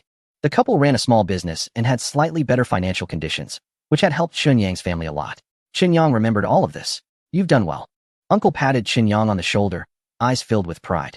After that, Chen Yang paid back his money to his other uncles, aunts, and cousins. In addition to the principal, everyone received an extra token of appreciation. He spent a total of 80,000 to clear all his debts. The relatives who received the money were all smiles, while those who didn't borrow money had changing expressions. Initially, they were surprised, but soon the couple began to quietly complain to each other. If they had known there was such an opportunity, they could have borrowed some money too. Now they missed out on the favor and lost a large sum. They were all envious. Unfortunately, Chen Yang didn't care about their feelings and said loudly, "Dear elders, my father's condition cannot be delayed for even a day. We are heading to the hospital right away. I'm really sorry, but we want to be able to stay for dinner." So, those who received money went home happily, while those who didn't left with frowns. Judging by that situation, when they got home, the couple would probably end up arguing. In the countryside, not to mention thousands, even hundreds of yuan was a significant income. Watching thousands fly away felt worse than losing flesh. It was too frustrating. If they didn't argue, they wouldn't be able to relieve their pent-up resentment. Half an hour later, Chen Yang's family got into Zhao Lishan's van and headed to the hospital. At Binjiang County Hospital, they found the attending physician from the last hospitalization, hoping to complete the admission procedures and get the surgery done as soon as possible. Unexpectedly, the doctor looked troubled and said, "I know your father's condition is very serious and he needs surgery immediately. Otherwise, he could be in life-threatening danger. However, there are currently no available beds, and we simply can't free up a space right now. Moreover, the liver from the last time has already been used for another patient. Our county hospital does not have a suitable organ for transplant at the moment. Even if we admit your father, without a liver source, it would be useless. Qin Yang was stunned. What should we do? Yang Aihua was in a panic, tears streaming down her face. On the contrary, Qin Zhongshu appeared quite calm. It's okay, don't worry. If it really doesn't work, we can wait a bit longer. Seeing a hint of despair flash in his father's eyes and glancing at his mother's anxious and helpless expression, Qin Yang felt an immense weight in his heart. His mind raced as he thought of solutions. What to do? Wait longer? Or transfer to a larger hospital? The key issue was that his father's condition couldn't wait. No one could guarantee anything. In the next moment, would my father's condition take a turn for the worse and deteriorate rapidly? If that happens, there would basically be no hope left. Chapter 11. The beautiful CEO. Afraid you can't handle it suddenly. Qin Yang took out his phone and dialed Bai Yuyan's number. She was the only person he could think of who might be able to help him. Hello, Yang, what's the matter? Bai Yuyan's tone was gentler since she learned that Qin Yang was suffering from a terminal illness, and she was particularly concerned about him. Yinjia, I need your help. My dad has a liver injury and urgently needs to be hospitalized for surgery. At the first hospital of Jiangxing, in the office of the deputy director of surgery. After hearing Qin Yang's request, Bai Yuyan furrowed her brows slightly. Your uncle's situation is very critical. He needs surgery immediately. As the deputy director of surgery, I have had multiple successful experiences and can perform the surgery. I can also arrange for a hospital bed, but the only concern is finding a suitable liver for transplantation. As far as I know, the first hospital doesn't seem to have a matching liver available for your uncle. Qin Yang felt a pang in his heart. What should we do? My dad won't last much longer. If we delay for 3 more days, it will definitely be too late. His voice already carried a hint of sobbing. Bai Yuyan couldn't bear to hear him like this and immediately replied, Yang, don't worry. How could I not help with your uncle's illness? Once I hang up, I'll use all my connections to search through major medical institutions across the country. As long as there is an organ source, I will do everything I can to get it for you. Qin Yang felt an inexplicable gratitude. This sister was reliable. Should we come over now? Sure. You all come over, and I'll reserve a bed for your uncle. After hanging up, Qin Yang told his parents, we have a bed. We're going to Jiangxing. Yang Aihua was skeptical. Yangzi, you got this just from one phone call. Qin Zhongshu couldn't believe it either. I know you're worried. But my illness isn't that serious. You don't need to. Qin Yang forced a smile. Dad, when have I ever lied to you? Let me put it this way. I know a sister in Jiangxing who is a deputy director at the first hospital and is very capable. She might have already prepared a bed for Dad. We just need to go over. Thus, the family turned towards Jiangxing again, still riding in Zhao Lishan's van. An hour later, the vehicle arrived at the first hospital. Bai Yuyan had indeed prepared the best available bed and took Qin Yang to handle Qin Zhongshu's hospitalization procedures. Yang, regarding the liver source, I've contacted several friends, and one of them from the city provided accurate information. Their hospital just happens to have a suitable liver source. I've asked him to expedite the delivery, and all expenses will be covered by us. It is expected to arrive by noon tomorrow. In the afternoon, we'll prepare everything, and the surgery for your uncle can be done the day after tomorrow. Qin Yang was filled with excitement and grabbed Bai Yuyan's hand. Really? Bai Yuyan nodded. That's great. Qin Yang lifted Bai Yuyan in a joyful spin. Thank you, Yinjia. Bai Yuyan was startled, feeling both shy and anxious, and quickly started to pat Qin Yang. Let me down quickly, don't let anyone see us. Qin Yang finally released his grip, his expression a bit unnatural. He hadn't paid much attention in the heat of the moment. Now, reflecting on it, Yinjia said, I can cover all the expenses. You just need to do your best. Bai Yuyan shot a glance at Qin Yang. What are you talking about? Your matters are my matters too. How much money do you even have? Qin Yang replied, I have money, but was interrupted by Bai Yuyan. All right, you just take care of your uncle and aunt. Don't worry about these trivial matters. I'll handle everything. When it came time to pay, Qin Yang made a one-time payment of 240,000. Of that, 200,000 was for the surgery, and the remaining 40,000 was for hospital fees, kept in the account just in case. He took stock of his total assets. Originally, there was 120,000, but after repaying 80,000 and the hospital fees of 240,000, 800,000 remained. This amount wasn't small, but it was still far from enough. If he wanted to buy a house and a car, he had a long way to go. If he wanted his parents to have a good life in their later years, he needed to keep working hard. Earn more money. Beep. You have gained 10 points. Current total points, 60. Keep it up. Qin Yang was taken aback. What was going on? His father's illness hadn't been cured yet. So how did he earn points? After thinking it over, he understood. The system's requirement was to successfully utilize information, not necessarily to complete a task. These are two different concepts. As long as Qin Yang utilized the information and took action, it counted as successfully completing the operation. The system points were immediately credited. Awesome. This system was great. After completing the hospital admission procedures, Qin Yang sent Zhao Letian off. Uncle Zhao, please take these gifts to Andy. I'll visit you both when I have time. Watching Qin Yang struggle to fit all the bags into the van, Zhao Letian refused to accept them, but couldn't withstand Qin Yang's persistence. Uncle Zhao, thank you for your concern and help towards my dad and our family. These small gifts aren't worth much. Besides, they are for Auntie, you can't refuse. In the end, Zhao Letian couldn't turned Qin Yang down and reluctantly accepted the gifts. Yangzi, you've really grown up. In the future, your parents will definitely enjoy a good life with you, Zhao Letian said as he left. After seeing Zhao Letian off, Qin Yang returned to the ward and arranged everything. He then dialed Han Feishua's number. Hello, President Han. This is Qin Yang from Linjiang Feishua Advertising Company, President's office. Han Feishua was surprised to receive a call from Qin Yang. Why was he calling her? Hello, Qin Yang. President Han must have been wondering why he was calling her. Let me clarify, I'm not an admirer, nor am I someone with ulterior motives.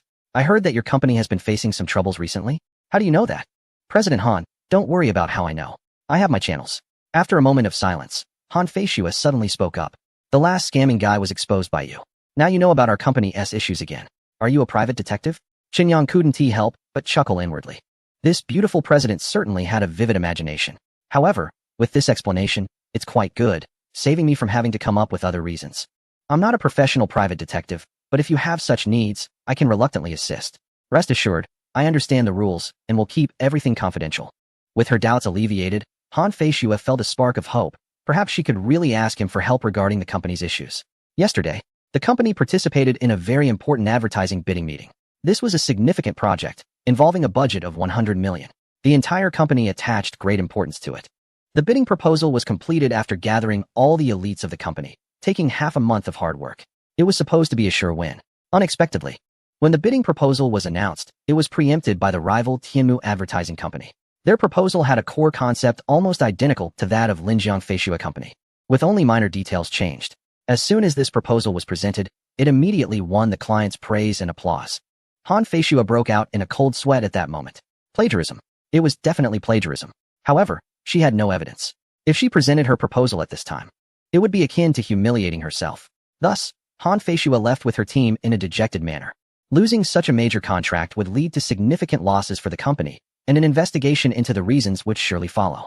Otherwise, if it happened again, the company might face closure. Economic loss was a minor issue. If the morale of the team fell apart, it would be impossible to lead them. Qin Yang, I'm waiting for you at the company. Come over now, and we'll discuss this in detail. Qin Yang gladly accepted the invitation. Sitting in the taxi, he privately calculated. The system provided intelligence that there was a mole in Han Feishua's company. To earn those 10 points, he needed to inform Han Feishua about the mole and initiate an investigation. As for whether they could catch the mole, the system likely wouldn't care. Therefore, Qin Yang felt relaxed. Making this trip would earn him 10 points. It was a good deal. Wealth Building, 21st floor, in front of Linjiang Feishua Advertising Company. Han Feishua personally welcomed Qin Yang. The beautiful secretary looked astonished, her curious eyes scanning him up and down. Who is this handsome guy? President Han has always been cold towards young men. Why is she acting differently this time? To be honest, this guy is quite good looking. Could he be President Han's hidden boyfriend? In the president's office, Han Feishua and Qin Yang sat across from each other over a coffee table. After pouring a cup of tea, Han Feishua got straight to the point. Mr. Chun, you must already know that my company is facing a bit of a problem. Can you help me find out the reason? Qin Yang leisurely picked up his teacup and blew on it lightly. Of course, I can help you find out the reason. However, I fear you might not be able to accept the final result. Han Feishua raised her eyebrows, and a hint of pride and skepticism appeared on her cold, beautiful face. Why? Chapter 12. What happens if the beautiful woman loses the bet? In the president's office, Qin Yang slowly took a sip of tea. The real reason for the leak is that there is an insider in your company. Han Feishua suddenly stood up, her chest rising and falling rapidly. Impossible. After the leak occurred, we conducted a thorough internal investigation. Only 4 people knew the final plan. Besides me. The other 3 are department directors who started the business with me and have made significant contributions to the growth of the company. They would never betray the company. It does not align with their interests. Qin Yang continued to sip his tea, calm as ever. Human hearts are difficult to read. Are you certain they will not betray you? Han Feishua was emotionally agitated, glaring fiercely at Qin Yang. Each of them was chosen by me from countless candidates, and both their abilities and character have been rigorously tested. Especially after joining me, I invested considerable effort in them. Each of them, every family, has received tremendous help from me.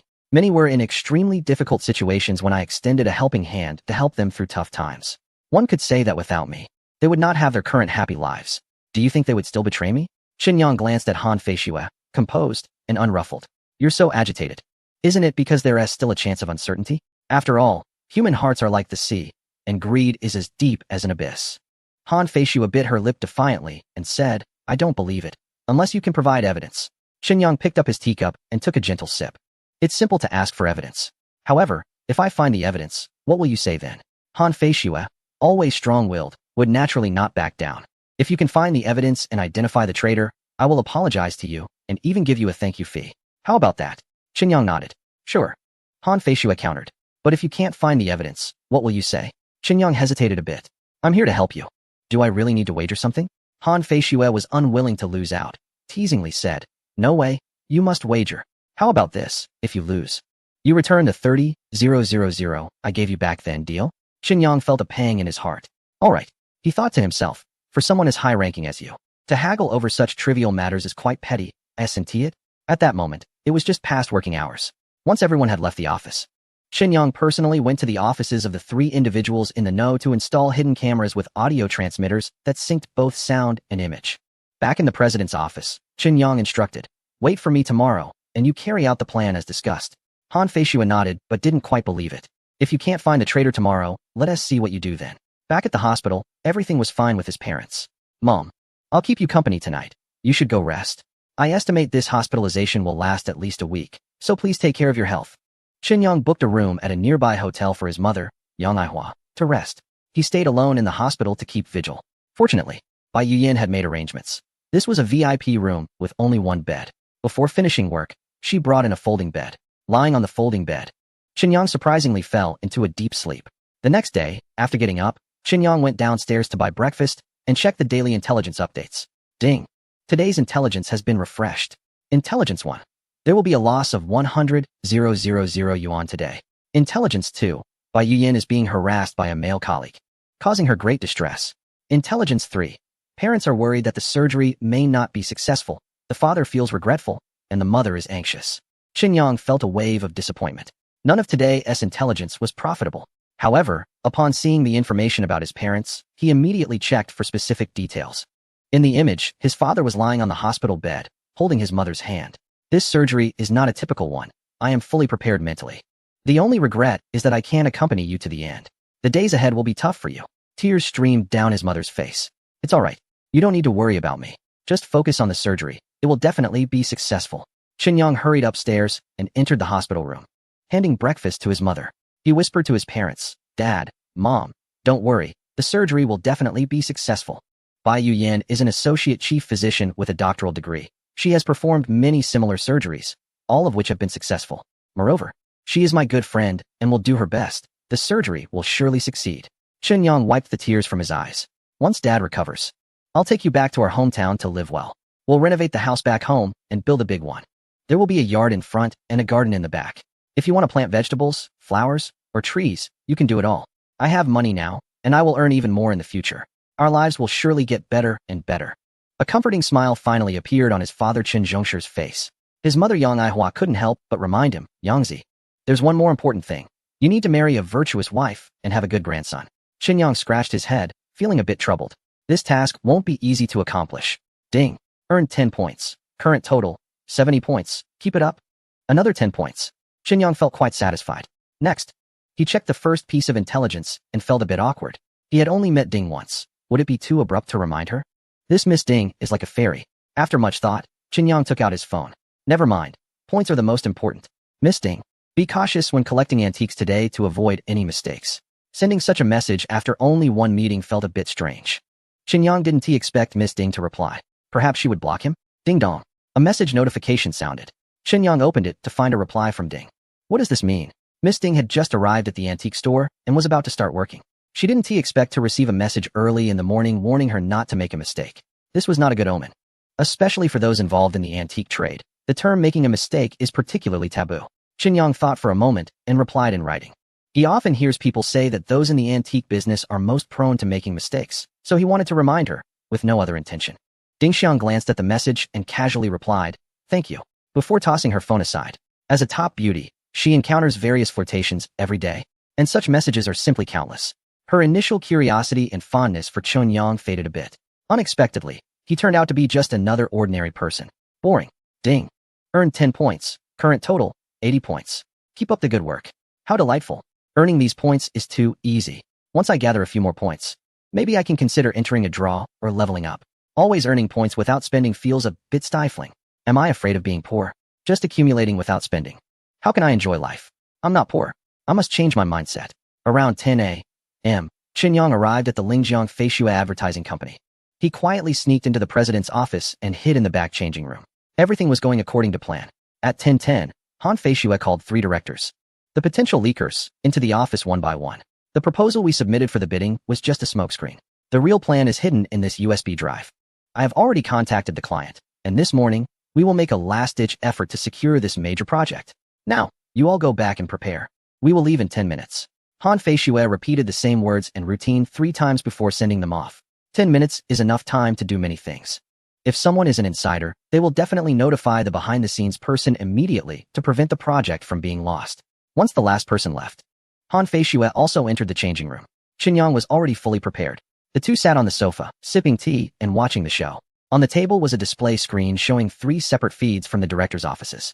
The images were clear, and the sounds were distinct. Even the sound of footsteps echoed. The changing room was small, and the sofa was cramped. Qin Yang and Han Feishua sat closely together, pretending not to care and focusing on the screen. Their breaths were vaguely audible, and a faint fragrance lingered in the air. Soon, the 3 directors returned to their offices one after another. The first director was a middle-aged man who looked somewhat surprised as he paced back and forth in the office, seemingly deep in thought. After all, Han Feishua's actions were indeed quite bizarre and illogical. However, throughout, he did not contact the outside world. Han Feishua felt somewhat at ease and glanced at Qin Yang with a hint of smugness. See, my people are fine, right? The second director was a charming young woman, sitting at the desk, jotting down notes. She occasionally frowned and then appeared excited. After a moment, she stood up, closed the windows and doors, and get up to change clothes. Take off the coat and don't look. Han Feishua suddenly stopped Qin Yang, covering his eyes with her hand. Fortunately, this beautiful woman did not contact the outside world. Han Feishua felt invigorated. Her people were fine. This was a huge encouragement for her. In the next moment, her gaze towards Qin Yang was filled with provocation. I said there are no traitors, and there are no traitors. You should prepare to return the 30,000 yuan to me.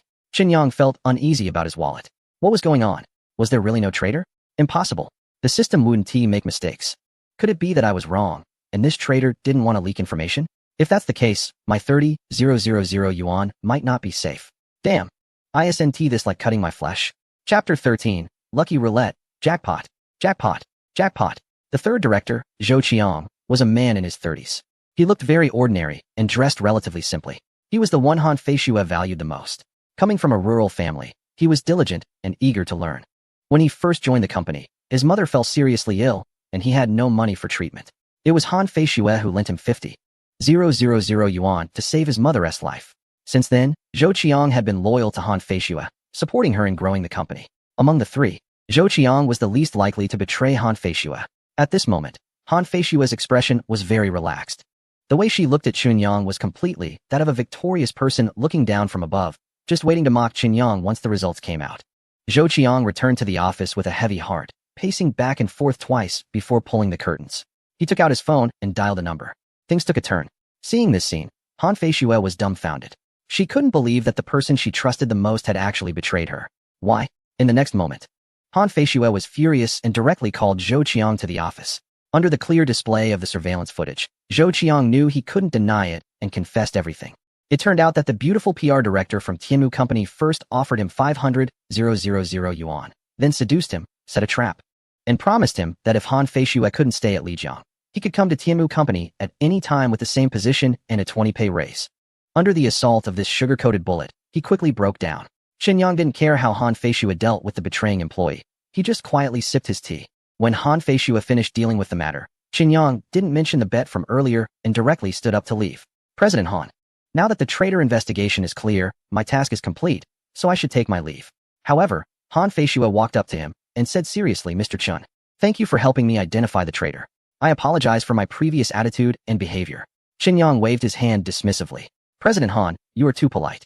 It was just a joke, no need to take it too seriously. Han Feishua curiously asked, I haven't had a chance to ask, where do you work, Mr. Qin? Qin Yang felt a bit embarrassed. What kind of high position could he have? Currently unemployed and waiting for opportunities. Qin Yang was surprised when Han Feishua suddenly extended an invitation. I have a proposal. Why not come work for my company? What do you think? Qin Yang was a bit taken aback. Me? What job can I do? Han Feishua immediately replied, with your talent, Mr. Chun, I believe you can excel in any position. I guarantee you at least a department manager role with an annual salary of 400,000. After thinking for a moment, Qin Yang shook his head. In an advertising company. I'm really not sure what I can contribute. I can't just take the money without working. That's not my style. Besides, my father is still in the hospital, and I need to take care of him. I can only disappoint your kind offer. Han Feishua looked a bit disappointed, but didn't he give up? Then let's wait until your father is discharged, and you can reconsider. Our doors will always be open for you. Leaving the advertising company, Qin Yang sat in the taxi. Feeling a bit dazed, unsure if rejecting Han Feishua's invitation was the right decision. After all, in his last job, he worked extremely hard for a monthly salary of less than 6,000. This new job offered at least 30,000 a month, a five-fold increase. Plus a managerial position with a supportive boss. It had power and background, promising a bright future. However, Qin Yang was no longer the same person he used to be. With the daily intelligence system at his disposal, it would be hard not to succeed. Ding! A notification sound rang out. Qin Yang opened it to find a transfer of 50,000. It was from Han Feishua. Great. The domineering female CEO keeps her word. 50,000 ISNT too much. But it's significant for just half a day's work. His total assets had reached 850,000. He needed to keep pushing forward. Ding. Earned 10 points. Current total, 90 points. Keep it up. Oh, the system reward has also been credited. Unknowingly, he had accumulated 90 points. He wondered how many points were needed to upgrade the system to level 2. Ding. 1,000 points. This system was quite convenient. It answered his thoughts immediately. However, accumulating 1,000 points seemed like it would take forever. As the saying goes, a horse won't get fat without night grass. A person won't get rich without windfalls. Qin Yang decided to take a gamble and activate the lucky wheel. With a call, a large circular wheel appeared in his mind, colorful and divided into 1,000 small segments. Each segment had a floating number above it, representing different multipliers. Among them, there were 10 segments from 91 to 100, while the remaining 990 segments were all zeros. This meant that the lucky wheel game had only a 1 chance of hitting the jackpot. The other 99 were empty. Qin Yang's wager would be his points, between 10 and 100. Currently, Qin Yang only had a total of 90 points, so he naturally didn't dare to bet too much. He decided to wager 10 points. Start. The lucky wheel began to spin rapidly, colors flashing by. Qin Yang's heart raced along with it. He stared intently, not blinking, at the darker area, which was a high-reward zone. The lowest prize there was 91 times the bet. The lighter areas, on the other hand, were all zeros, occupying the vast majority of the wheel. Ding! The wheel stopped. The pointer landed on a 0, just 5 small segments away from the high-reward zone. No win. 10 points deducted. Current total, 80 points. Only 80 points left. Qin Yang felt a pang of pain. No, it hurt more than losing flesh. No way. I have to try again. Giving up halfway is not my style. Another 10-point bet. Start. Qin Yang's eyes reddened slightly, entering a gambler's state. The lucky wheel spun again, colors flashing past. Qin Yang couldn't help but mumble softly. Big prize. Big prize. Big prize. Ding. The wheel stopped. The pointer landed on another 0, just 2 small segments away from the high reward zone. No win. 10 points deducted. Current total, 70 points. Damn. No win again. Qin Yang was almost going crazy. Watching his points drop again to 70, his heart bled. What to do? Should he continue? Seeing that the pointer was just 2 small segments away from the high reward zone, he truly couldn't accept it. One last time. Qin Yang gritted his teeth, clenched his fists. Another 10-point bet. Start. Qin Yang had entered a frenzied state. He couldn't imagine what he would do if he didn't win this time. Would he squander all his points? Or would he muster great willpower to suppress his greed and stop right there? The wheel spun. Qin Yang's eyes widened. He stared at the pointer, wishing he could just force it into the high reward zone. Unfortunately, the rules of the lucky wheel were not something he could control. Different colors passed before the pointer one by one. Ding! The wheel stopped spinning. Chapter 14. Dog System. Do you dare to play me? Qin Yang's nerves were taut. He looked at the area where the pointer had landed. The color was deep. Did he hit the jackpot? Above the pointer, a lovely number 93 appeared. Ding! Congratulations. You have won a reward of 93 times your bet, increasing your points by 930. 10 points deducted. Current total, 990 points. Qin Yang was overjoyed. I finally won. He danced with excitement, startling the driver. The driver couldn't help but sneak a glance in the rearview mirror, monitoring Qin Yang's every move. I must say, the driver's vigilance was quite strong. Qin Yang quickly composed himself, closed his eyes, and pretended to rest. Do you want to continue spinning the lucky wheel? No. Qin Yang didn't think twice and immediately refused. After playing 3 times earlier, he felt like he was on the verge of a heart attack. This game is best played less in the future. It's too addictive. It easily unleashes the inner demons. Ding. Friendly reminder. Add 10 more points to upgrade the system to level 2. Qin Yang felt a surge of joy. Just a little more effort. And he could complete the system upgrade. Keep it up. Coincidentally, there was still a piece of information from today that he hadn't utilized. Qin Yang quickly returned to the hospital.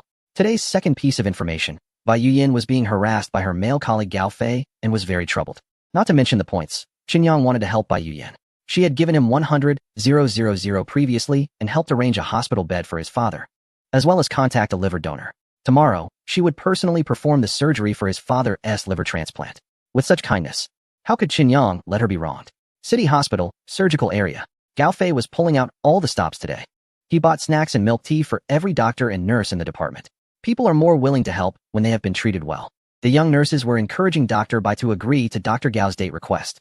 In their eyes, Dr. Bai, with a doctoral degree and an associate chief physician title, had a marriage history, while Dr. Gao, an overseas doctoral graduate and chief physician, had no marriage history and was gentle and refined. They truly seemed like a perfect match. To some extent, Dr. Gao was at a slight disadvantage since he had no marriage history. When Qin Yang walked into the department, he saw Gao Fei holding a large bouquet of red roses, standing at the door of Bai Yuyin's office. A group of young nurses was cheering them on. Bai Yuyin was cornered inside the office, unable to move forward or backward. Qin Yang boldly squeezed into the crowd with a faint smile. Dr. Bai, remember, we agreed that I would take you out for dinner tonight. You can't stand me up. Bai Yuyin's beautiful eyes lit up, and a charming smile appeared on her fair face. How could I?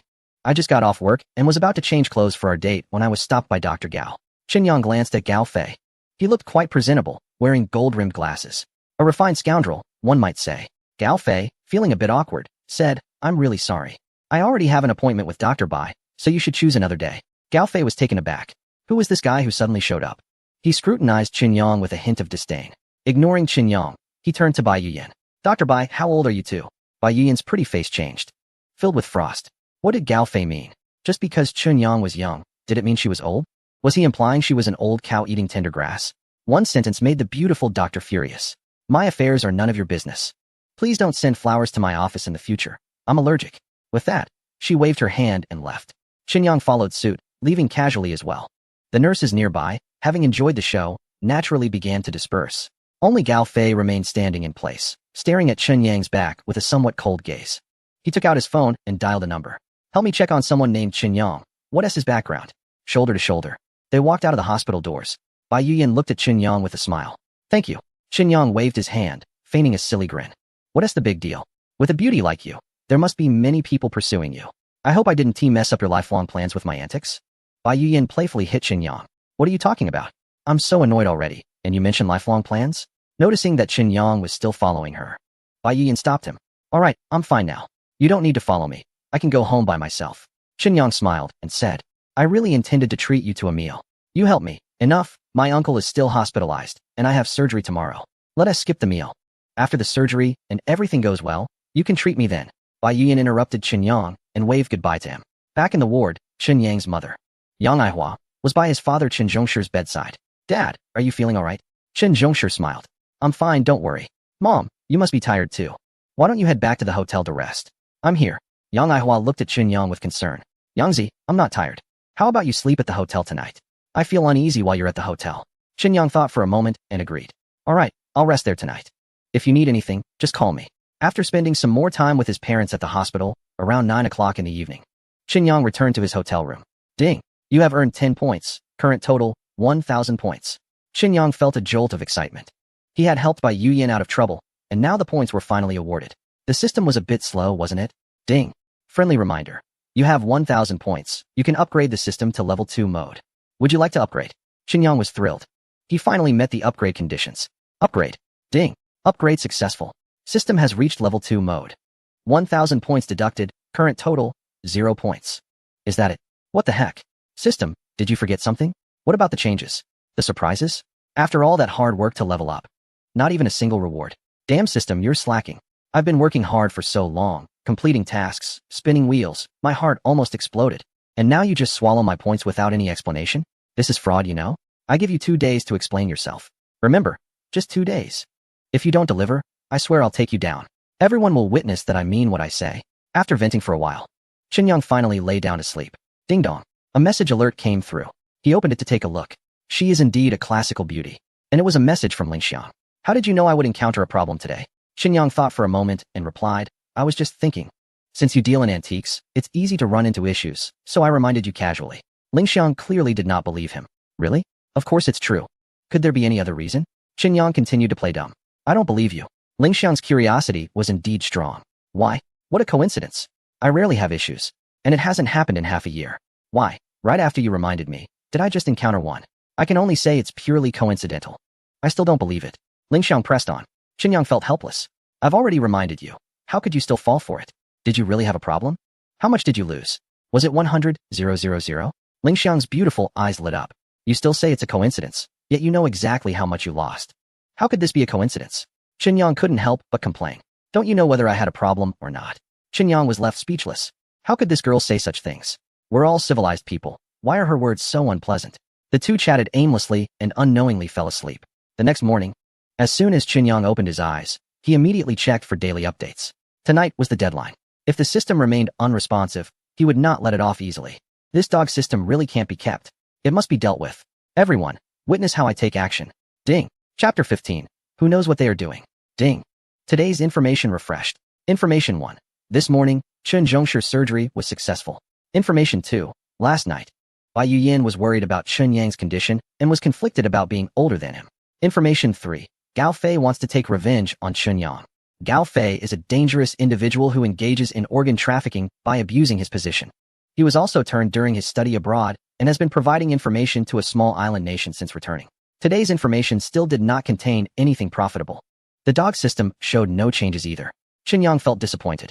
If the system upgraded, the daily updates could include more information, and the chances of profitable information appearing would definitely increase.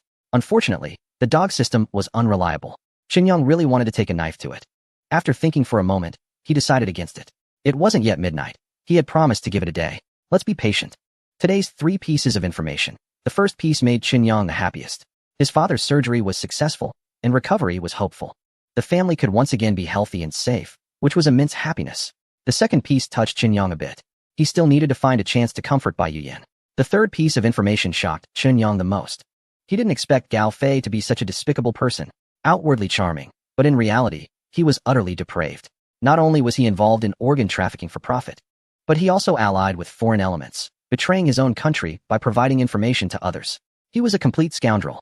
After just asking Bai Yuyin to have a meal, he wants to take revenge on me. How dark must his heart be? Xinyang finished washing up, left the hotel, and deliberately went to a breakfast shop to buy a relatively exquisite breakfast. He delivered it to Bai Yuyin's office.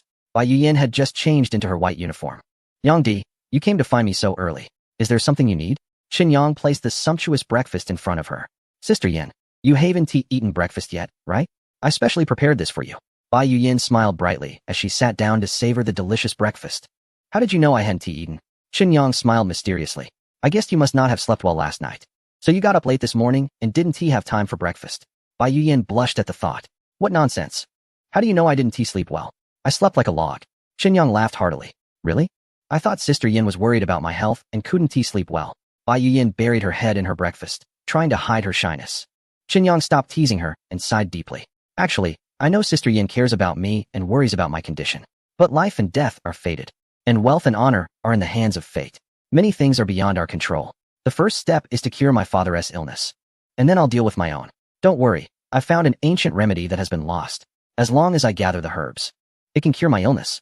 Even if, hypothetically, it's too late, I can still face life with a smile, calmly embracing every moment of the rest of my life.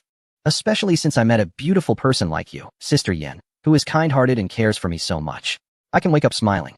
At this moment, Bai Yuyin, chewing on her breakfast, couldn't hold back her tears, which flowed uncontrollably. Xinyang took a napkin and carefully wiped her tears, feeling an inexplicable sadness in his heart. The so-called ancient remedy was, of course, a kind-hearted lie, aimed at easing Bai Yuyin's worries and anxieties. As for facing life with a smile, it was also a form of self-comfort. At a young age, with a systematic challenge ahead, one should be on a path of strong resurgence, reaching the pinnacle of life. Who would be willing to settle for less? However, judging by Bai Yuyin's reaction, Chen Yang's act seemed to have a good effect. Ding. Earned 10 points. Keep it up. The points changed from 0 to 10. Chen Yang felt a joy of regaining something lost. Go for it. Sister Yin, take your time eating. I'll go check on my dad.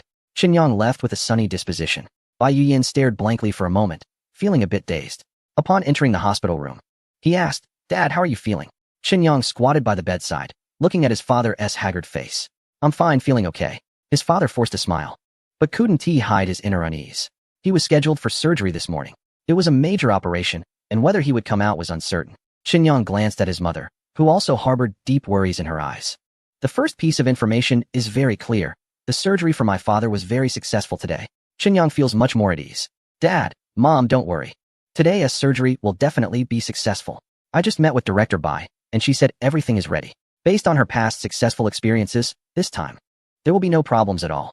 Chen Zhongshi and Yang Aihua exchanged glances, feeling reassured. Since the lead surgeon is so confident, what is there to worry about? "Yes, Dad is not worried." Chen Zhongshi relaxed his expression. "Yangzi, once the surgery is over, you must thank Director Bai properly," Yang Aihua reminded her son. Yang nodded in agreement. "Don't worry, I will." Ding. Gained 10 points. Current total, 20 points. Keep it up. Points are rapidly increasing.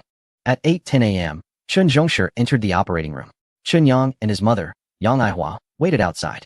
Yang had some information that made him feel somewhat calm, while Yang Aihua was quite anxious, pacing back and forth in the corridor, frequently glancing toward the operating room with concern. As time passed, 2 hours went by, and the operating room door still had not opened. Yang Aihua became increasingly worried, unable to sit still. "Mom, don't worry, just wait a bit longer. Dad will be fine," Yang softly reassured her. At 11:45, the operating room door finally opened. Bai Yuanyan walked out, looking exhausted. "Sister Yan, how is it?" Yang rushed over, asking eagerly. Bai Yuanyan nodded. Everything went smoothly. The surgery was very successful. Yang suppressed the impulse to rush forward, bending at a 90-degree angle to express his gratitude. "Thank you." Yang Aihua also couldn't hide her excitement, repeatedly saying, "Thank you, doctor. Thank you, doctor." 1 hour later, Chen Zhongshi was taken back to the ward by medical staff for observation and post-operative treatment. Yang stayed in the ward for 2 hours and, finding his father in good condition, finally felt relieved. For a long time, his father's illness had weighed heavily on his mind, making it hard for him to breathe easily. Today, that heavy burden was finally lifted, bringing a sense of relief. However, his own illness would eventually be discovered by his parents. How should he tell them? How would they bear it? Yang wished he had much more time to accompany his parents and experience the many beautiful things in life, such as love. "Mom and Dad, I'm going to thank Director Bai." Yang hurriedly left the ward, worried his parents might notice his unusual emotions. He went to Bai Yuanyan's office and found her looking unwell, so he asked with concern, "Sister Yan, are you okay?" Bai Yuanyan weakly replied, "I'm fine. It's just that the surgery took a bit long, and I was highly focused, so I'm a bit tired." Yang moved closer and looked at her complexion. "Sister Yan, do you want to go rest for a while?" Bai Yuyan shook her head and said naturally, "Please pour me a glass of water." Yang immediately went to the water dispenser, filled a cup with hot water, and brought it to Bai Yuyan. "Thank you." Bai Yuyan reached out to take it. Accidentally, her hand brushed against Yang's. Both of them felt a jolt, and their hands trembled. Crash! The cup fell to the ground, shattering into pieces, and hot water spilled out. "Ah!" Yang quickly covered himself, yelping from the burn. Upon closer inspection, he noticed that a large part of his pants was drenched in hot water. Bai Yuyan panicked, quickly turned around, grabbed a tissue, and rushed back to Yang. She squatted down, blowing on the area while wiping it. Suddenly, the door burst open. Gao Fei, grinning widely and holding a bouquet of red roses, rushed in. In the next second, his smile shattered into an expression even worse than that of someone who had just eaten something unpleasant. "What is going on? What are you two doing?" Chapter 16. Upgraded changes. Are you satisfied? In the next moment, Gao Fei's brain filled with blood, consumed by jealousy, as he yelled, "Bai Yuyan, what are you doing?" Bai Yuyan stood up, glanced at him, and coldly replied, "What we do is none of your business." Gao Fei, furious, felt smoke coming out of his 7 orifices. In broad daylight, "Do you even have any shame?" Bai Yuyan's chest heaved with anger. "Gao Fei, you can't speak of virtue from a place of vice. Tell me clearly what you think we did." Gao Fei's face turned pale, as if he had half-formed a response but held back. He took a deep breath. This matter is best kept quiet, otherwise, it won't look good for anyone. Suppressing his anger, he said softly, "I'm just concerned about you." Bai Yuyan, however, was not appreciative. "I don't need your concern. I still have work to do. So please leave." Gao Fei felt his pride slipping, and a hint of malice flashed in his eyes. But in the next moment, his desire for Bai Yuyan kept him from exploding. Yang, on the other hand, was the perfect outlet for his frustration. "This little nobody dared to touch my woman. Does he have a death wish?" In Gao Fei's eyes, Bai Yuyan was a prized possession. He hadn't claimed her yet, so who dared to interfere? Anyone who did would face dire consequences. Gao Fei's anger flared as he fixed his gaze on Chen Yang. Who are you? Why are you bothering Dr. Bai? Chen Yang was slightly taken aback. I'm a family member of a patient. It's normal to communicate with the attending physician, right? Gao Fei sneered coldly. His snake-like eyes sent chills down one's spine. Kid, don't think I don't know what you are. I know exactly what you're worth. Let me warn you. Stay away from Dr. Bai, or I'll make you regret it. Chen Yang felt a wave of disgust at Gao Fei's vile behavior. What I am doesn't concern you. The key point is, I know exactly what you are too. Be smart and leave now. Don't disturb Dr. Bai's rest. Or you won't see tomorrow's sun. Gao Fei laughed furiously. Ha ha ha, you insignificant nobody. How dare you bark in front of me? Alright, just wait. I'll give you a chance to kneel before me and beg for mercy like a dog. With that, he strode away. Bai Yuyan looked worried. Young. Gao Fei is, after all, the head of the department and an overseas-educated PhD. He still has some connections in Jiangqing. If you offend him, I'm afraid. Chen Yang reassured her softly. Sister Yan, it's fine. You rest well. I'll take my leave now. Chen Yang walked off casually. But Bai Yuyan remained deeply concerned. Gao Fei has a rather sinister demeanor and doesn't he seem easy to deal with. Chen Yang might really end up at a disadvantage. Gao Fei returned to his office with a dark expression, closed the door, and immediately pulled out his phone to dial a number. Arrange for people right away. Tonight. Make sure Chen Yang is captured. I want him on his knees before me. Let him experience the agony of being gutted, then remove his organs one by one. Ha ha ha. They might even fetch some money. Chen Yang hurriedly left Bai Yuyan's office, aiming to strike first. He also took out his phone and dialed a tip-off hotline. At Jiangqing First Hospital. Chief Physician Gao Fei is abusing his position to illegally engage in organ trafficking and gathering intelligence for a small island nation, specifically focusing on military secrets. The details are. Thank you for your report. The information you provided is very detailed. We will verify it immediately and place the suspect under comprehensive surveillance. If confirmed, an arrest will be made right away. After hanging up, Chen Yang relaxed and returned to the ward to care for his father. Ding. Gained 10 points. Current total, 30 points. Keep it up. Not bad. Eliminating Gao Fei, that malignant tumor, and earning points at the same time. A double win. At 9 p.m., his mother, Yang Aihua, urged Chen Yang to rest at a hotel. Unable to refuse, he left the hospital. As he passed through a dimly lit alley, a gust of night wind sent a chill down his spine, reminding him of Gao Fei's threats from earlier. He couldn't help but worry. At this hour, has that guy been arrested yet? Have his accomplices been caught? Could someone be lying in ambush here? Suddenly, a voice startled him. Ding. Today's intel triggered. Intel 4. In the garbage pile on the right, there's a red plastic bag. The owner, unaware, threw it away as ordinary trash, but it actually contains 100,000 yuan in cash hidden by the gift giver. Chen Yang was both shocked and delighted. There's a fourth piece of intel today, and this one is different from the previous three. The first three were triggered by people or events from yesterday, while this one is randomly triggered by today's encounters. He realized this must be the change brought by the system upgrading to level 2. 3 intel from yesterday, 1 from today, total of 4 intel. Excellent. In his mind, Chen Yang silently put away the butcher knife. You damn system, you'd better be smart. A few hours later, and I would castrated you. Moments later, Chen Yang began his treasure hunt. Right side garbage pile. There was quite a bit of trash, but Chen Yang didn't mind at all. He dove headfirst into the pile, rummaging through it with enthusiasm. Having a system was great. He could pick up money while walking. Is there anything more enjoyable than finding money in the world? After searching for 10 minutes, he finally unearthed a red plastic bag. Inside was a small package. Upon opening it, he was overjoyed to find 100,000 in cash. Chen Yang quickly repackaged the money, switched it to a black plastic bag, and took it back to his hotel. Ding! You have earned 10 points. Current total, 40 points. Keep it up. This was fantastic. Picking up money and earning points. Double the joy, can you relate? Checking his total assets. He found he had reached 950,000. He was about to become a millionaire. An upgrade to the system would increase the amount of information available. Chen Yang was eager for another round. Upon checking, he realized that upgrading to level 3 would require 20,000 points. What? That was terrifying. 20,000 points? If he worked hard, he could only earn 40 points a day. Was there any hope for him? Taking a sip of water to calm himself, Chen Yang washed up and prepared for bed. Just as he lay down, a familiar pain suddenly struck. Every bone in his body felt like it was being pierced by steel needles, making him wish for death. Chen Yang grabbed the bed sheets, letting out a low growl. In a short time, he was drenched in sweat. His body began to spasm uncontrollably. This time, the pain was clearly more unbearable and prolonged than before. It seemed ready to take his life. The agony lasted for an hour, and Chen Yang was tortured to the point of being unrecognizable, his face twisted in a grimace. his mind on the brink of collapse. When the pain finally receded like a tide, Xinyang felt as if he had been liberated from hell. He was utterly exhausted and weak, his gaze unfocused. Wow, he almost didn't make it. No, I can't resign to fate. I can't just wait to die. Xinyang sensed that his life was nearing its end. At any moment, he could take his last breath. Feeling anxious, he immediately called upon the system. He had to fight for a chance. Perhaps there was still a glimmer of hope. He decided to start a random draw. System detected. You currently have 40 points. You can only participate in level 1, unreliable draw. Each draw costs 10 points. Do you want to draw? What? Xinyang's head was filled with black lines. His life was hanging by a thread, and the system was throwing him a curveball. An unreliable draw? What was that supposed to mean? Chapter 17, Washing Marrow Pill. Can this thing even be eaten?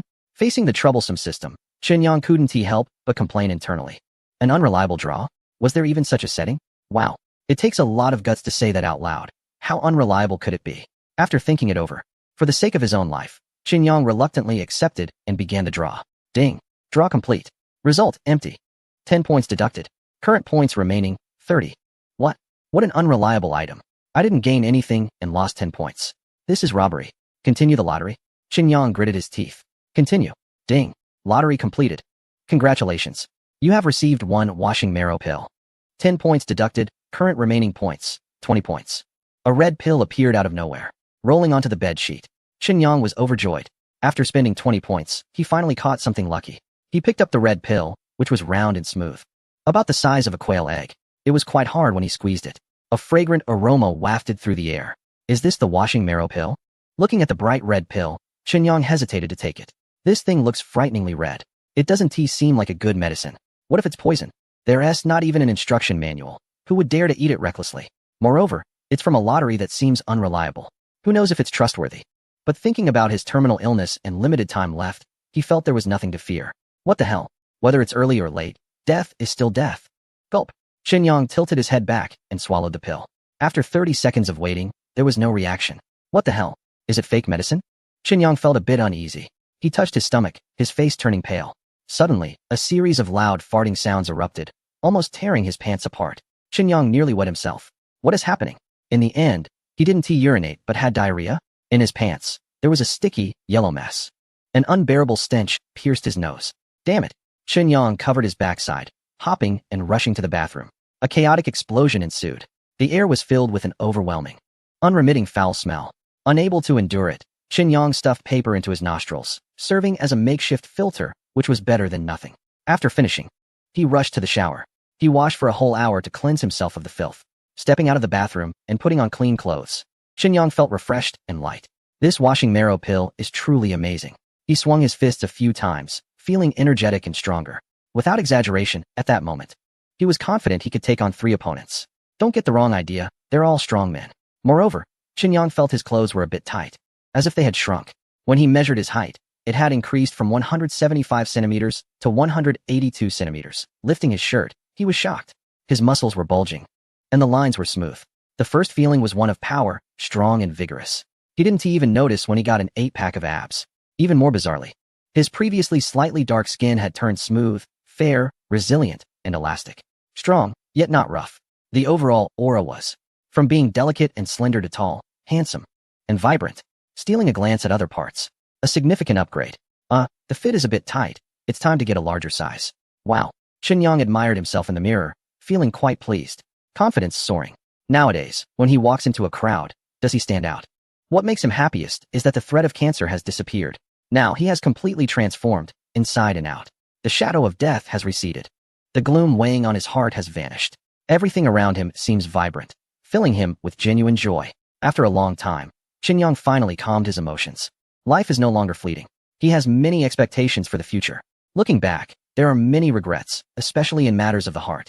The reason for his 2 decades of romantic experience being empty is not that he didn't want to date, but because of 2 emotional knots that have deeply hurt him. One day in the future, he must find the right moment to untie these knots. However, before that, he needs to focus on making money. Without money, he can't even think about resolving his emotional issues. He might not even have the right to approach someone. After all, they are all stunning beauties, top tier in attractiveness. Xinyang doesn't want to repeat the past, to be trampled on and humiliated, losing all dignity. Wealth and power are a man's true capital. He currently lacks power, But wealth is still within reach for Chunyang as long as he works hard. Time to make money. All for a man's dignity. Checking the time, it was already past midnight. He looked at the day's intel. Ding. Today's intel refreshed. Intel 1. Ding Xiang slipped and fell today with skin abrasions. Intel 2. Bai Yuyan has been feeling unwell due to fatigue and her period. Intel 3. Gao Fei was killed during a capture operation. There is 300,000 in cash buried in the park near his residence, unknown to anyone. In an instant, Xinyang was captivated by the third piece of intel. 300,000? That's no small amount. A windfall. One must admit, the allure of money is irresistible. He quickly clicked on the third intel to check the details. In the footage, Gao Fei was as cunning as a fox, engaging in a battle of wits and courage with the operatives, resulting in a fierce gunfight. One operative was shot, and before dying, accidentally killed Gao Fei. The scene shifted to a park near Gao Fei's residence. In a dense thicket, there was a crooked tree under which a black bag was buried. Xinyang felt wide awake. He jumped up, got dressed. Who could sleep at a time like this? The dark night and the perfect opportunity to pick up money and treasure awaited him. He grabbed a black backpack and donned a black coat. He walked 12 miles, sneaking into the small woods of the park. Suddenly, a startled cry echoed in the night. It was his sudden appearance that startled a pair of wild ducks wandering in the bushes. One must say, after taking the rejuvenation pill, even his eyesight had greatly improved. In a hurry, a flash of white snow, gone in an instant. The wild mandarin ducks fled in panic. Xinyang was startled as well. After all, it was treasure hunting, and the money was illicit. He couldn't let anyone see. Following the intel, Xinyang found the crooked tree and took out a shovel he had prepared in advance. He started digging in the small forest, digging, planting small hopes, blooming small flowers. In the big forest, digging, planting big hopes, blooming big flowers. Sure enough, a black leather bag appeared from beneath the soil. Xinyang pulled it out and unzipped it. Bundles of $100 bills appeared before his eyes. Wow, there really was money. He quickly scanned the surroundings. It was pitch black, and he couldn't see a single person. Xinyang hurriedly transferred all the $100 bills into the black backpack. The original black leather bag was buried back into the ground, and he filled the hole and restored the area to its original state. With a bag of money, Xinyang excitedly rushed back to his rental apartment. Ding! You have gained 10 points. Total points accumulated. 30 points. Keep it up. Points in hand. He counted his total assets again. A whopping one. 25 million. A bona fide millionaire. Xinyang pumped his fist. Time to work hard on making money. The next step, buying a house and a car. He was tired of this shabby rental. Lying back down on the bed, Xinyang casually sent a message to Ding Xiang. Beautiful Ding. Remember to wear a reliable pair of shoes when going out today to avoid slipping. After sending the message, Xinyang felt a bit regretful. It sounded a bit inappropriate. Like he was cursing her misfortune. By the time he wanted to take it back, it was too late. Forget it. Let her think what she wants. Who cares? Chapter 18. Gorgeous Queen. Why are you panicking? He wondered if Ding Xiang would slip after the reminder. If she did, Xinyang felt a little worried. She wouldn't blame me, would she? Just my bad luck talking? Ding. You have gained 10 points. Total points accumulated, 40 points. Keep up the good work. Earning these points was really easy.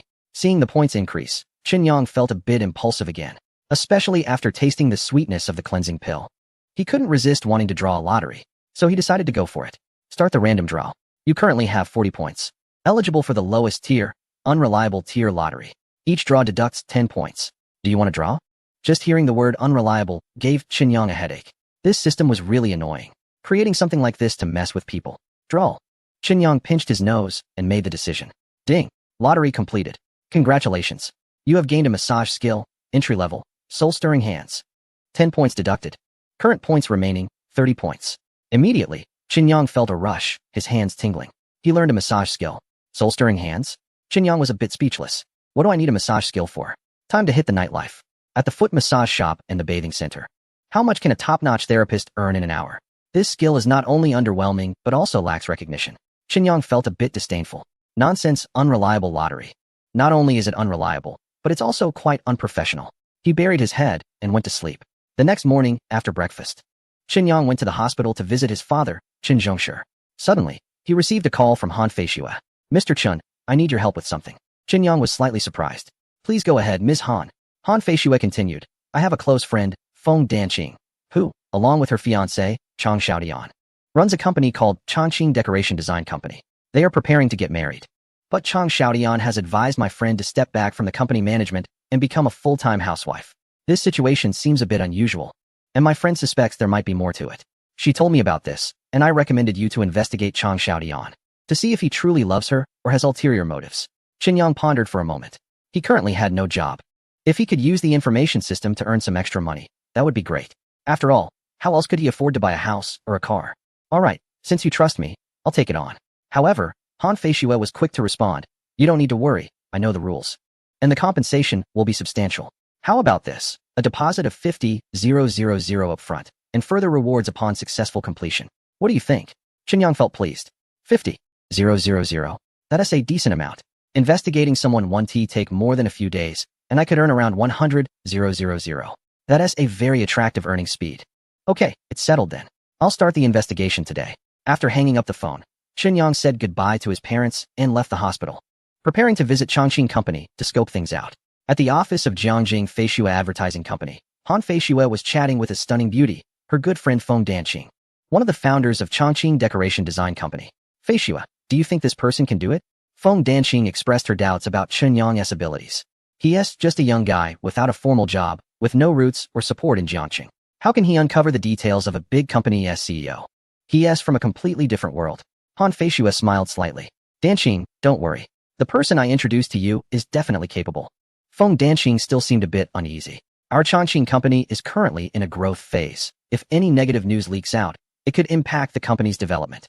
Han Feishue reassured her. Qinyang is very composed and absolutely reliable. He won't speak carelessly. Just be patient and wait for the good news. Feng Danqing nodded slightly, but there was still a hint of worry in her expression. It was clear that she did not have high hopes for Qinyang. If it weren't for the lack of better candidates, she would have definitely considered someone else. After all, investigating Chang Xiaotian was a significant matter, related to her lifelong happiness, involving the future development of a company valued at over $1 billion, on the way to a certain company. Qinyang stopped by a clothing store and bought a few casual outfits. There was no choice. After taking a special pill, he had grown significantly taller. All his clothes had become a size too small, so he had to buy new ones. The sales assistant felt conflicted. This young man was handsome and had a good figure, but he didn't seem to have much money. The clothes he bought were all cheap. While dating might be fine, living together would be quite tough. What a pity. Qinyang ignored the sales assistant's inappropriate thoughts. Even though he was already worth millions, he maintained a humble mindset. He hadn't bought a house or a car, so what right did he have to be extravagant? In fact, just after hanging up the phone, Feng Danqing had transferred 50,000 over to him. His total assets had reached 1.3 million, a definite nouveau riche. At the Tungfei building, 19th floor, of a certain decoration design company. Qinyang stood at the entrance, carefully looking at the company profile on the promotional poster. Founders, Chang Xiaotian, Feng Danqing. Employees, 350. Company assets, 1.2 billion.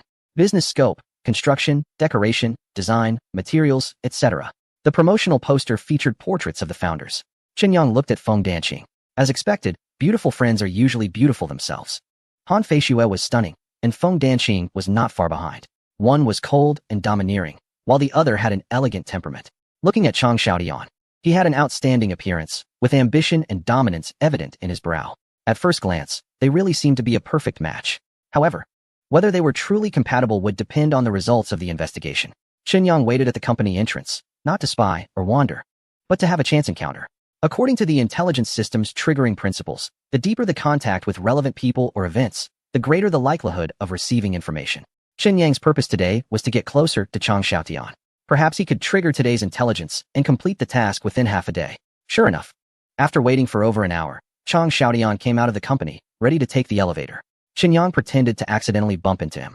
Chang Xiaotian frowned but maintained his usual civility, quietly saying, "Excuse me, are you blind? Can't you see?" Qinyang raised an eyebrow and retorted immediately. After speaking, he patted his clothes as if he were very disdainful. Chang Xiaotian's expression changed, his gaze turning somewhat cold. He gave Qinyang a deep look and hurriedly left. Watching his back, Qinyang felt a bit disappointed. He had initially thought to provoke Chang Xiaotian, engaging in a public argument or even a physical confrontation. This would deepen their contact and increase the likelihood of triggering intelligence. Unexpectedly, Chang Xiaotian displayed a degree of composure, not even reacting with a curse. However, that gaze was quite fierce, not indicating a kind character. There was not much to gain from this encounter. Qinyang had no choice but to head back home. As he turned a corner, a woman wearing a mask and a hat, completely wrapped up, suddenly bumped into him. I'm sorry. They both exclaimed almost simultaneously. The woman, a bit flustered, glanced back and hurriedly ran away. Ding! Trigger today's information. Information for the big star Lu Cece is being followed. This noon, In the underground parking lot, she will be hit by a car. Qinyang was taken aback.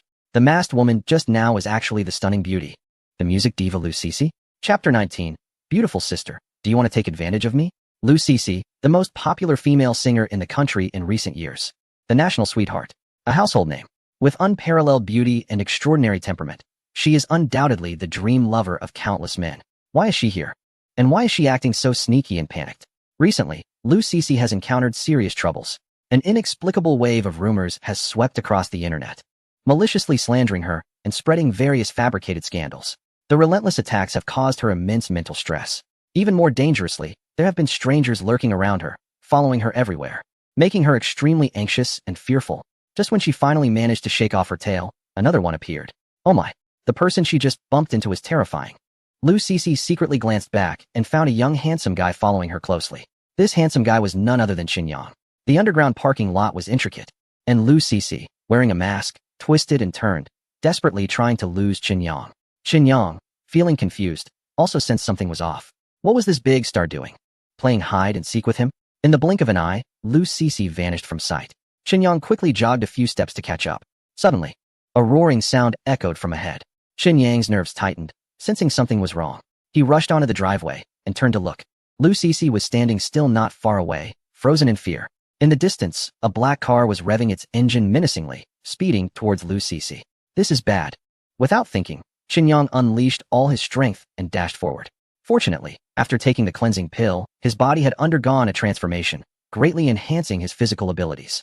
Otherwise, with his previous frail body, he wouldn't even be able to save her, let alone avoid being hit himself. At that moment, Lu Cece's face turned pale, her calves twitching. Unable to muster any strength to run, her body wouldn't listen to her commands, and she was terrified to the extreme. This time, it seemed there was little hope for her. The black car was getting closer, bringing with it a gust of wind and a menacing aura. The blinding headlights made it hard to see. Suddenly, a figure leaped in from the side, embracing Lu Cece, rolling on the ground for several times. He curled up in a small corner. A black car crashed into emptiness. The sound of urgent brakes screeched. The driver turned his head to take a look, but there was no chance left. He swerved the steering wheel and fled. Qinyang wanted to note down the license plate number, but found it temporarily obscured, making it impossible to trace. He stood up and helped Lu Cece to her feet. Are you okay? Lu Cece, still shaken, thought she was going to die, but unexpectedly, she was saved by the person in front of her. In such a critical moment, stepping in to help was also risking one's life. This kindness was immense. I'm fine. Lu Cece looked up, her beautiful eyes widening in surprise. It's you? Qinyang was also a bit taken aback. You know me? Lu Cece was confused. She had clearly been following him just now, so why did he save her now? I don't know you, but I saw you following me. Qinyang smacked his forehead in realization. So you really were trying to avoid me back then? He felt a bit speechless. I was just hit by you and became a bit concerned, then noticed someone was following you. I was worried you might be in danger. So I followed to see if I could help you. I didn't expect you to think I was the bad guy. Lu Cece felt embarrassed. This misunderstanding had escalated quite a bit. Luckily, the handsome young man appeared in time. Otherwise, she would have really been in danger today. I'm really sorry. Lu Cece bowed slightly in apology. And thank you very much for saving my life. Qinyang quickly waved his hand. It's nothing. No need to be polite. Lu Cece carefully examined Qinyang. When she was rolling earlier, he had protected her in his arms. She had no scratches. But there were a few tears on Qinyang's clothes. She wondered if he was hurt. Are you okay? Qinyang looked at his arms and legs, smiling lightly. It's nothing, just a little scrape, no big deal. Glancing at Lu Cece, Qinyang asked, Miss, do you need me to take you home? If not, we can part ways here. It seemed he was ready to leave. After talking for so long, the big star hadn't revealed her real name, which was understandable. Qinyang, being perceptive, didn't push to ingratiate himself. Lu Cece instinctively replied, no need to send me. Upon hearing this, Qinyang turned and walked away. Goodbye.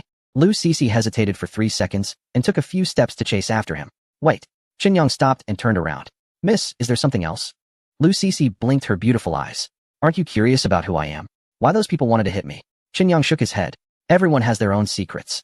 Knowing too much isn't necessarily a good thing. Besides, if you want to tell me, you will naturally do so. Why should I pry? Lu Cece was quite surprised, her eyes shining. You're a very interesting person. Let's add each other on WeChat. It's fate that we met. Qinyang thought for a moment and took out his phone. Getting to know a big star seemed nice. He wasn't curious, didn't seek to ingratiate, and didn't reject the idea. Ding. As soon as they added each other as friends, he received a transfer. 100,000 yuan. Qinyang was taken aback. Looking at Lu Cece with a questioning gaze, she smiled back. I mean no harm. You saved my life, so this money is just compensation for your clothes. Qinyang opened his mouth, but didn't speak. A big star isn't short on money. If she accepts it, so be it.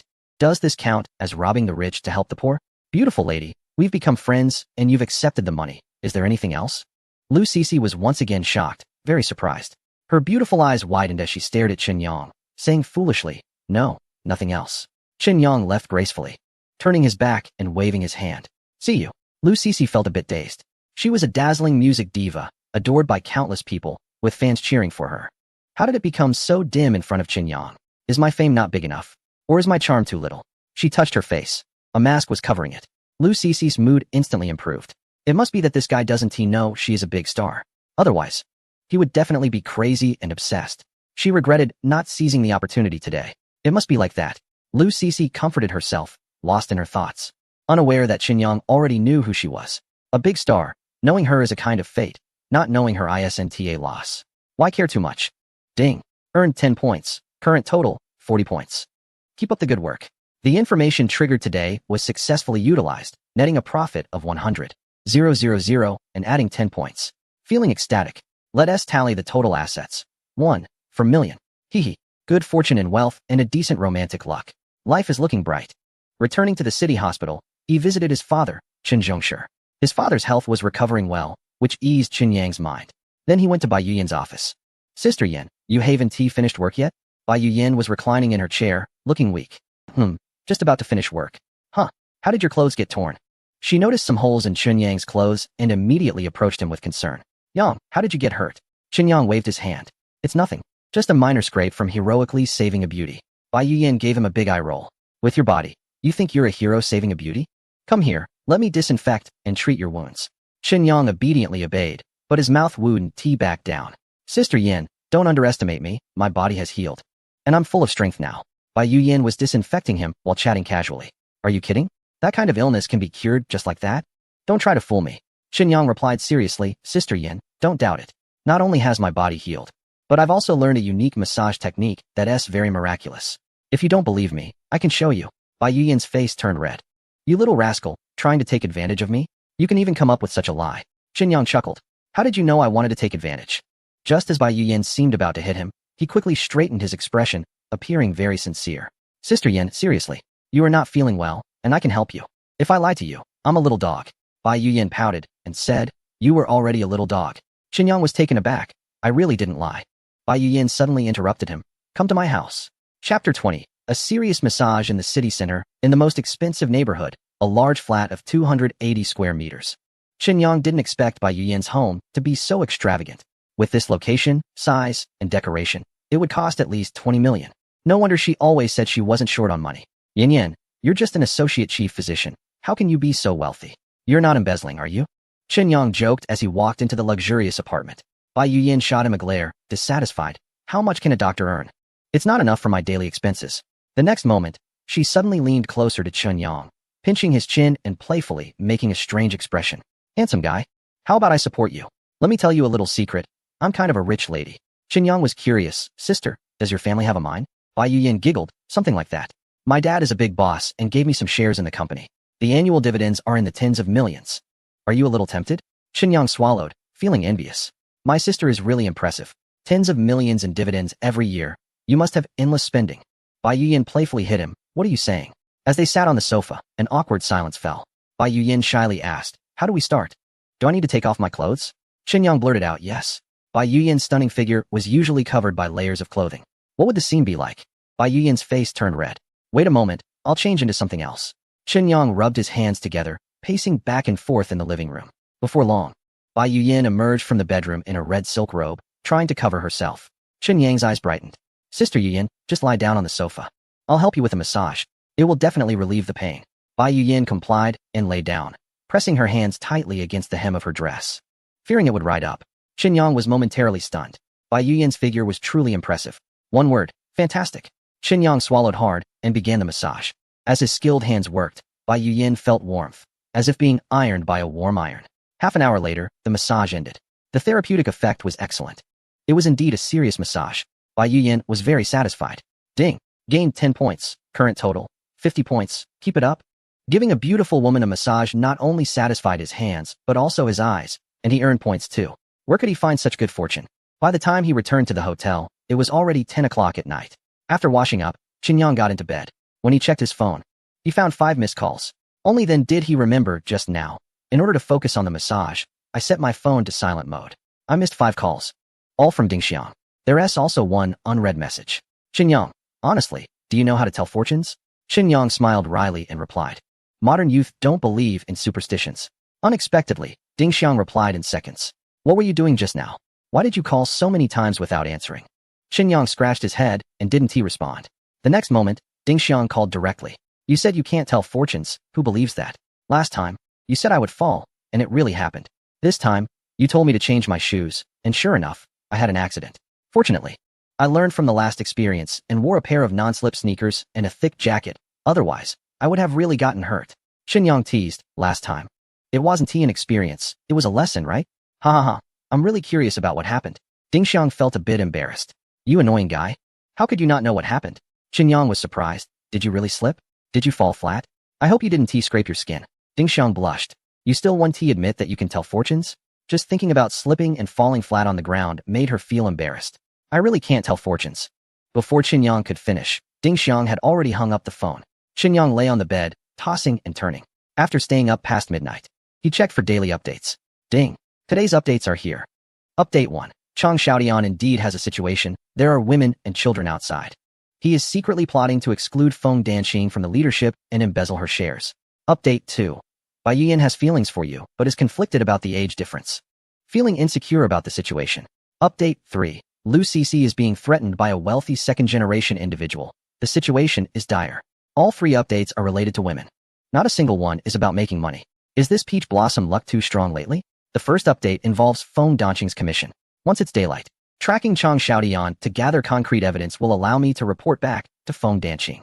The second update, after visiting the hospital to comfort Bai Yuyan. That will count as utilizing the information. The third update, Qinyang took a special look. In the footage, the wealthy second generation has a thick background and considerable power. And he is arrogant.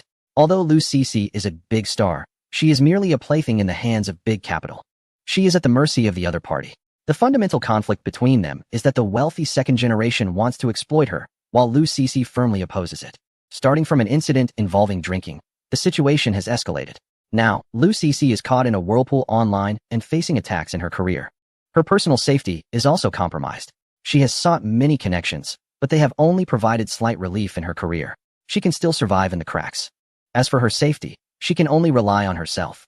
She hired several high-end bodyguards, but they were all compromised by the wealthy second generation, either bought off, threatened, or severely injured. None of them can be trusted. Qinyang thought for a moment and took out his phone. He sent a message to Lu Cixi. Be careful when you go out during this time. If you need anything, just let me know. After sending the message, Qinyang went straight to sleep. They had only met once. One was a big star, and the other was just an ordinary person. He didn't expect Lu Cixi to reply. Whether she believed him was hard to say. In fact, she might not even remember him. Ding. Gained 10 points. Current total, 60 points. Keep it up. Chasing stars. Flirting? No. Finding a woman will only slow down my points earning speed. In the morning, after finishing breakfast, Qinyang went to see his father. Then he walked into Bai Yuyan's office, intending to comfort this good sister. Unexpectedly, he was taken by Bai Yuyan for more tests, including blood draws and scans. After a busy half-day, he finally got the test results. Bai Yuyan was excited, tears welling up in her eyes. Yang, are you really better now? Qinyang nodded affirmatively. Bai Yuyan hugged him tightly, almost suffocating him. The scent of her perfume filled his nostrils, and Chunyang's face turned red as he struggled to break free. Sister Yan, I'm fully recovered. You can rest easy now. Tears glistened in Bai Yuyan's eyes, but her face broke into a radiant smile. That's wonderful. Qinyang, however, felt a bit anxious. Sister Yan, could you please not hold me so tightly next time? Chapter 21. The Big Iron Rod. A true treasure. Bai Yuyan was puzzled. Following Chunyang's gaze, she looked down and noticed her collar had loosened, especially since Chunyang's face had been pressed against it just now. Her face turned beet red. Covering her chest, she playfully scolded, You little pervert, just wait and see how I deal with you. She reached out to pinch Chunyang's ear. Chunyang quickly dodged and ran away. Sister Yan, I want more next time. Bai Yuyan was both shy and angry, stomping her feet. You come back here. You think there's going to be a next time? Ding. Gained 10 points. Current total, 70 points. Keep going. Awesome. Points are increasing again. Chunyang ran out of the hospital, still touching his face, reminiscing about their intimate contact. It was truly fulfilling. A good experience, absolutely satisfying. At the bottom of Chongqing Decoration Design Company, Chunyang was on surveillance. Since the intel had already revealed that Chang Xiaotian indeed had issues. As long as he could capture evidence in real life, photos of him interacting with another woman and child, he could report back to Feng Danqing. They had met once before, so this time it was best not to get too close to avoid being exposed. Chunyang found a spot by the window in a cafe on the ground floor. He read a novel while keeping watch. After waiting for 2 hours, Chang Xiaotian finally drove out. Chunyang quickly hailed a taxi. "Driver, follow that black Benz in front." The driver perked up. "Is there a situation?" He stepped on the gas, speeding off. "Hey, slow down, driver. We can't follow too closely or we'll be noticed." The driver quickly eased off the accelerator. "Yes, I was too reckless." The driver was very cooperative, even more serious than Chunyang. Not too far, not too close. He closely followed a black luxury car. For the next hour, Chang Xiaotian made a trip home, met with a client, and then turned onto an antique street. Chunyang followed all the way, feeling quite bored. This guy is also interested in antiques. Ever since he picked up that blue and white porcelain vase last time, Chunyang's fondness for the antique street has greatly increased. Every time he steps into the antique street, he has an expectation of finding a hidden treasure. Unfortunately, this time he was tailing Chang Xiaotian and couldn't afford to get sidetracked. Chang Xiaotian strolled casually, walking and stopping without any specific goal.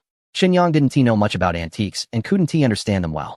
He was just there for the excitement and wouldn't easily get involved, let alone spend money to buy anything. It was said that 99 of the antiques here were fakes and replicas. Countless people get fooled every day. Suddenly, there was a commotion ahead, and the crowd gathered, creating quite a lively scene. Chang Xiaotian was curious and squeezed in.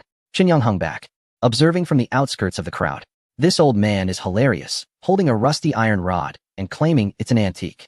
Just grabbing an old iron rod and trying to sell it as an antique is laughable. He had been selling for a whole morning, and although many asked about it, not a single person was willing to buy, all just watching the joke unfold. The crowd was buzzing with discussions, all surrounding a limping old man holding a thick iron rod, heavily rusted, as if it had been dug out from a corner. "This iron rod is a genuine antique. Passed down in my family," the limping old man excitedly introduced, his mouth twitching. "My father said this iron rod has been in our family for over 4 generations. At least 100 years old, definitely an old item. If you don't believe me, you can have it tested. With modern technology, there are instruments that can determine the age of antiques. I can guarantee this iron rod is definitely over 100 years old." Chang Xiaotian became somewhat interested. "Hello, old man. How much are you selling this thick iron rod for?" He was the company president, wealthy and fond of antiques, often enjoying the thrill of hunting for treasures. He knew he might get fooled, but as long as the price wasn't too outrageous, he wouldn't mind. In fact, he enjoyed the thrill of the hunt. The limping old man immediately recognized he was a big spender. Dressed in a suit, he looked like a potential customer, and his face instantly broke into a smile. "Hello, sir. This iron rod has been in my family for 4 generations, a treasure to ward off evil spirits. If it weren't for my family needing money, I definitely wouldn't sell it." Chang Xiaotian waved his hand, impatiently interrupting him. "Cut the chatter, just give me a price. How much?" The limping old man felt a bit awkward, chuckled self-deprecatingly, and extended his right hand, flipping it back and forth. "Hee 100,000. Chang Xiaotian was taken aback. 100,000? The limping old man nodded firmly. "That is my final price, not a penny less." Chang Xiaotian glanced at the surrounding audience and couldn't help but say, "Everyone, look at this broken iron rod, asking for 100,000. Is that reasonable?" A chorus of agreement arose around them. "What a worthless iron rod. I wouldn't want it even if you gave it to me, and you want 100,000? This old man must be out of his mind for money. Does he think we're all fools, trying to sell us a rusty iron rod as if it were an antique?" Successfully inciting public outrage, Chang Xiaotian sneered coldly. "Old man, don't think you can fool people. This broken iron rod looks foolish and oddly ugly, but it's somewhat interesting. How about selling it to me for 1,000? It would save you the trouble of carrying it around, which must be tiring." The old man with a limp trembled with anger. He picked up the heavy iron rod and pretended to strike Chang Xiaotian. "If you don't want to buy it, fine. What does 1,000 mean? Are you trying to dismiss me like a beggar? Do you believe I won't beat you to death?" Chang Xiaotian remained unmoved, confident that no one would dare touch him. "Old man, try touching me and see what happens." The old man hesitated, holding the iron rod, clearly too scared to actually hit anyone. It was just a bluff. Suddenly, the heavy iron rod slipped from his hands and fell to the ground, one end heading straight for Chang Xiaotian. "Oh no!" Chang Xiaotian was startled and hurriedly took 3 steps back to dodge it. He was both shocked and furious. Damn it, old fool, go die. He charged forward and kicked the old man in the waist. Puff. The old man fell to the ground and couldn't get up for a moment. Ouch, that hurts. He cried out in pain, but no one came to help him. Chang Xiaotian, worried about being blamed by the old man, quickly slipped away. Chen Yang, feeling sorry for the old man, stepped forward to help him up. Old man, are you alright? The old man looked at Chen Yang gratefully. Thank you. Ding. Today's information triggered. Information 4. Inside Li Laogan's rusty iron rod, there is a hidden ancient sword worth tens of millions. Chen Yang was taken aback. Is that true? Worth tens of millions? He quickly checked the information. The image showed a thick iron rod wrapped around a bronze ancient sword, which, after 1,000 years, remained as good as new and remarkably sharp. Oh my, I'm going to get rich. With 10 million, he could immediately achieve financial freedom. Who would want to keep a lousy job? Whoever wants to carry the burden can go ahead. To hell with it all. I'm going to make it big. Eating well, drinking well, driving luxury cars, living in villas. The village beauty, the campus goddess. I can marry whoever I want. Maybe even date a little internet celebrity to experience what a devilishly attractive figure and a fairy-like face feels like. Old man, you want 100,000 for this big iron rod? Chen Yang quickly inquired. The old man with a limp felt a bit embarrassed, but refused to lower the price. Sure, it's ugly, but it's really an antique. The price is firm at 100,000, not a penny less. All right, 100,000 it is. Chen Yang said decisively. However, I have something urgent to attend to. Please wait for me for a while. It will be at least half an hour, at most 2 hours. I will definitely come back to buy your iron rod. Can you wait for me? The old man looked him up and down and only half believed him. The young man, with no facial hair, seemed unreliable. Dressed plainly, he didn't look like a wealthy person. Did he really have 100,000 in his pocket? Regardless, out of courtesy for the help, he didn't expose him and merely nodded. All right, I'll wait. The old man with a limp played a little trick. He only mentioned waiting, without specifying that he would only wait for Chen Yang. After all, selling the iron rods also required time, so it was better to wait a bit longer. At this moment, if someone offered 100,000 or even more, would he sell? At this point, Chang Xiaotian had already walked for a minute. If he didn't chase after him soon, he might lose track and all efforts would be wasted. He had a duty to fulfill and could not let down Feng Danqing. Chang Xiaotian, that scoundrel, dared to deceive her feelings and wanted to swallow her shares. He was simply inhumane. The truth had to be communicated to Feng Danqing as quickly as possible. Otherwise, the longer it dragged on, the greater the unknown risks, which would be very unfavorable for her. Chen Yang hurriedly chased after him. Before leaving, he reminded the old man with a limp to definitely wait for his return and not to sell to anyone else. All right, I'll wait for you. The old man agreed verbally, but in his heart, he had his own plans. Once Chen Yang left, he started shouting again. Inherited iron rods, thick and sturdy. Men buy them to get rich, women buy them for others to see. Hey, sir, would you like to take a look? I guarantee it's a treasure, 100,000. And you can take it right away. In the blink of an eye, the old man's stall was surrounded by people again. Some were there to watch, while others were asking for prices. Chen Yang was anxious.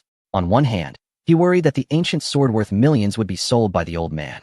On the other hand, he feared losing track of Chang Xiaotian. If he couldn't find evidence in time to expose his true face, Feng Danqing might fall into his trap at any moment. The company worth over 100 million could be monopolized by him, resulting in a huge loss. Fortunately, after taking the cleansing pill, Chen Yang's physical abilities were clearly beyond ordinary. He quickened his pace and sprinted for 300 meters. Finally, he saw Chang Xiaotian sneakily emerging from the antique street and slipping into a residential area. Chen Yang's spirit was lifted. This time it seemed promising. Sure enough, 10 minutes later, in front of a villa, Chen Yang hid behind a green belt. Through the window glass, he saw Chang Xiaotian holding a little boy, hugging and kissing him. Vaguely, he heard the little boy call him dad. There was also a beautiful young woman nearby, watching the father and son play with a satisfied smile.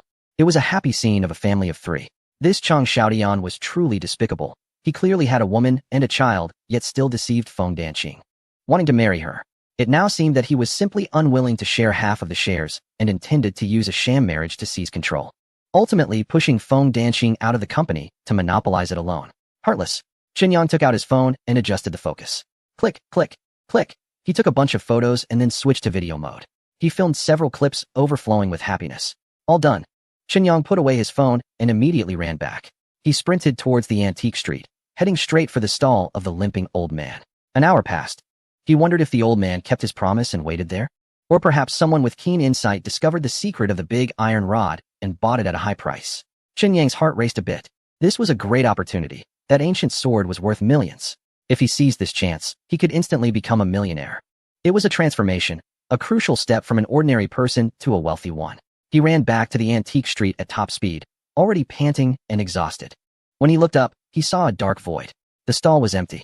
Had the limping old man left? Qinyang looked around anxiously, sweating with worry. He hurriedly grabbed a nearby vendor, asking urgently, "Excuse me, do you know where the old man selling the big iron rod went?" The middle-aged vendor, looking disheartened, replied slowly, "Not really sure. It's strange. He was just here, and now he's gone. Maybe he went home." Qinyang felt a surge of anxiety, but didn't he dare to rush him. He patiently asked, "Do you know where he lives?" The vendor shook his head. "Who knows? These are all temporary stalls, and we aren't familiar with each other." Qinyang didn't give up and continued to ask, "Do you know which way he went?" The vendor again shook his head. "No idea. I dozed off for a bit and didn't notice." Qinyang's legs felt weak, and he sat down on the ground. His body was tired, but his heart was even more exhausted. It was over. That old man was so unreliable. He promised to wait for me. How could he just leave? "You're back, young man." A familiar voice came from behind him. Qinyang jumped in surprise and turned around. Wow, the old man had appeared again. "Where did you go just now?" Qinyang instantly felt revitalized, because he saw that the old man's big iron rod was still in his hand. It hadn't been sold. "I had to go to the restroom. I was in a hurry." The old man's words almost made Qinyang choke. "Seriously? You went to take a leak, and I nearly had a heart attack. A walking million. Could you please not run off?" "Sorry, I had an urgent matter and didn't have time to buy your big iron rod," Qinyang said.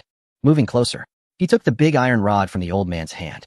"This thing is quite heavy. It's not convenient for you to carry. Let me help you with it." Though he said he was helping, it was really no different from snatching it.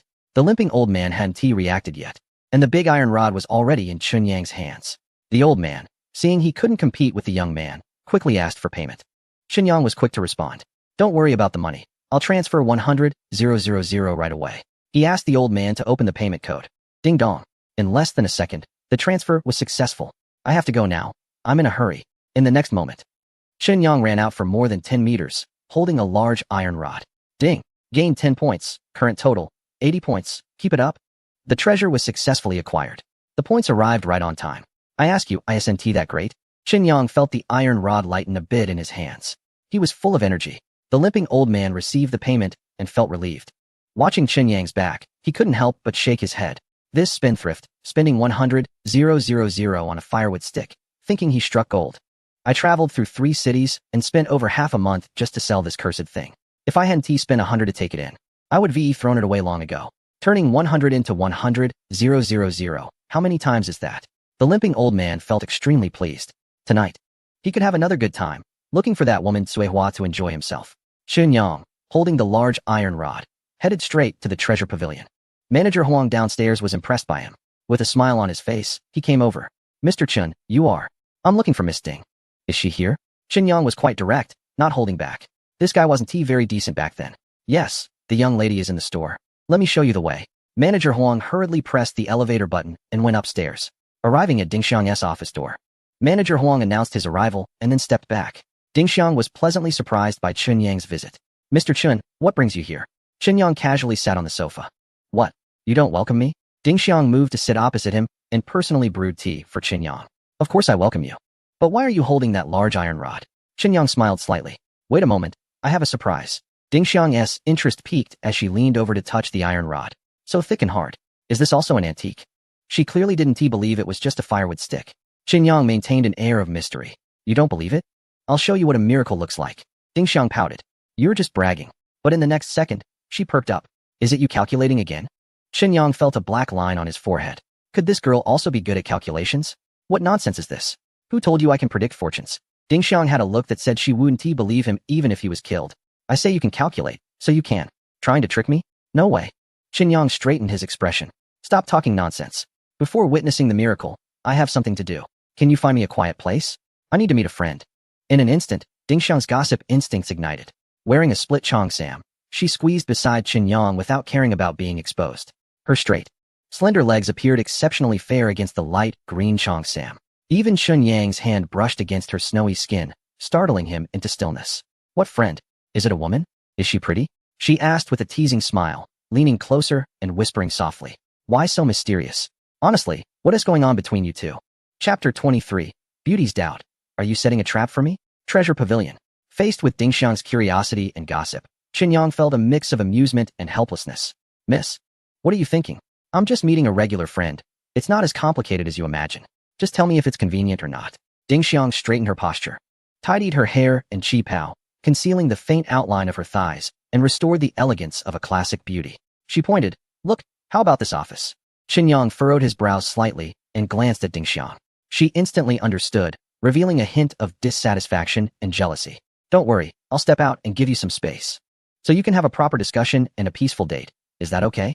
Qin Yang nodded, not paying attention to her unspoken jealousy. Yes, just greet Manager Huang for me. In a moment, a Miss Phone will be coming. Please show her here. Ding Xiang wore an expression of as expected, pouting slightly. Got it. She left the office reluctantly, slamming the door behind her. Qin Yang took out his phone and dialed Feng Danqing's number. Hello, Miss Feng. Qin Yang valued trust and promises. The matter related to Feng Danqing was very important and could not be delayed. He didn't want to run around carrying heavy burdens. It was too tiring. So he simply arranged to meet her here. In less than half an hour, Feng Danqing walked into the office briskly. Mr. Chen, you're so quick? Is there any news from the investigation? To be honest, when Han Feishue initially recommended Qin Yang to her, she was not optimistic. A young person without any help or support, how could he possibly figure out the affairs of a big company owner? Unexpectedly, it hadn't been long, and there were already leads. Qin Yang stood up and shook hands with Feng Danqing. Her hands were soft, a bit cool, and slightly slippery. They shook briefly before separating. Qin Yang nodded. Yes, there has been some progress. I didn't expect that the big boss, Chang Xiaodian, has such strong counter-surveillance awareness. I've been cautious and followed him for a long time, and finally, I discovered his secret. Feng Danqing's impression of Qin Yang shifted slightly. He was young, handsome, polite, and capable. Thank you for your help, Mr. Chen. May I ask what secret you discovered? Without hesitation, Qin Yang took out his phone and sent her the photos and videos all at once. After looking at them a few times, Feng Danqing's face turned pale.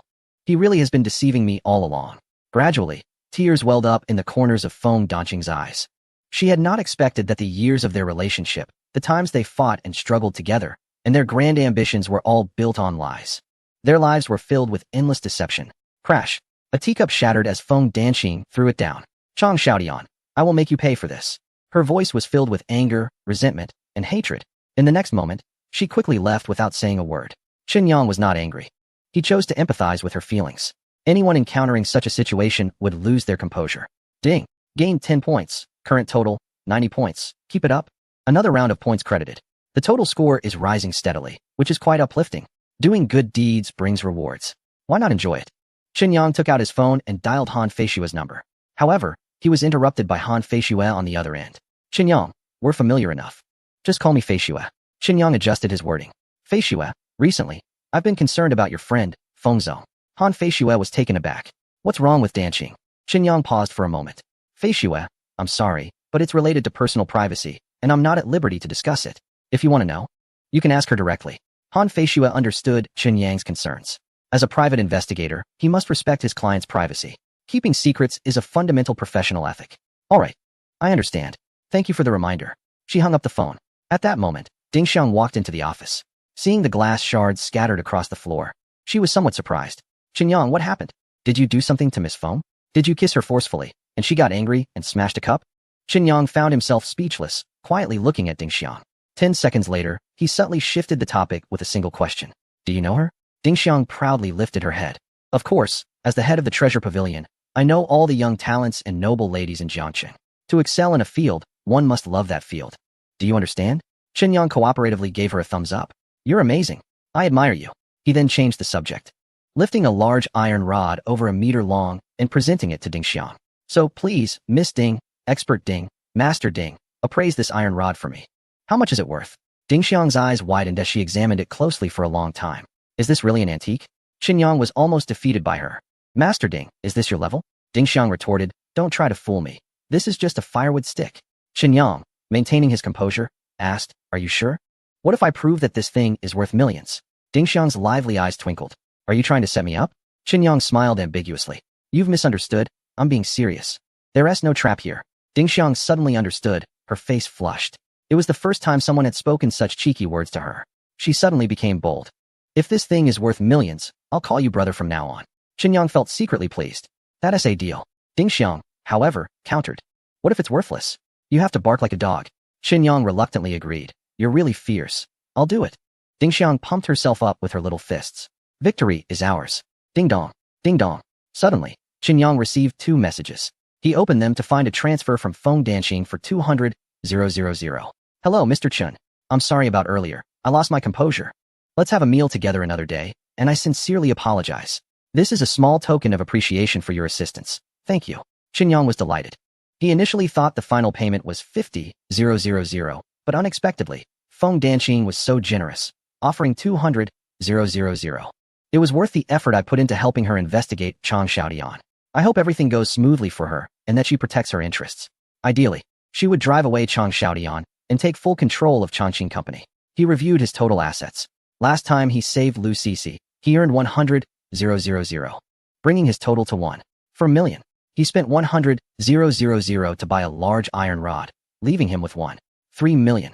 This time, Feng Danqing transferred 200,000, bringing him to 5 million. Not bad. His wealth was consistently increasing. The future looked promising. Nearby, Ding Xiang inadvertently saw Feng Danqing's message and couldn't help but exclaim, Qin Yang, you're amazing. You gave a strong kiss to that girl, and she even transferred you money. 200,000. Are you being supported? Qin Yang was speechless. What is this nonsense? Supported? Am I that kind of person?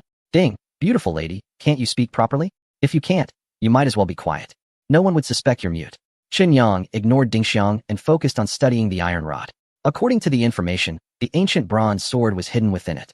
Prepare some rust remover for me, he instructed without turning around. Ding Xiang was silent. After waiting for a while without a response, he turned around and asked, Why aren't you saying anything? Ding Xiang pouted, Someone told me not to talk. Qin Yang realized his mistake and admitted, Miss, I was wrong. Could you please prepare some rust remover? Would that be okay? The corners of Ding Xiang's mouth curled into a satisfied smile as she approached the desk and picked up the phone. Manager Huang, please bring me some rust remover. Before long, after Chun Yang's handling, all the rust on the iron rod was completely removed. Upon close inspection, there was a slight gap at the top. Ding Xiang fiddled with it a few times, but got no response. Qin Yang gently pressed it, and click. A mechanism activated. A small button appeared at the top of the iron rod. Qin Yang turned the button, and the top of the iron rod fell off, revealing an antique bronze sword hilt, clearly not an ordinary item, definitely a treasure. Wow. Ding Xiang was stunned, her mouth wide open. She could easily swallow a sausage whole. Chapter 24. Beautiful lady, what are you doing up? The ancient bronze sword made its initial appearance, completely catching Ding, the beautiful lady, off guard. Qin Yang smiled with satisfaction. What do you think? Want to call me brother and let me hear it? Ding Xiang pouted. It's just showing a little bit. Who knows what's underneath? Qin Yang casually replied, I guarantee you'll be satisfied.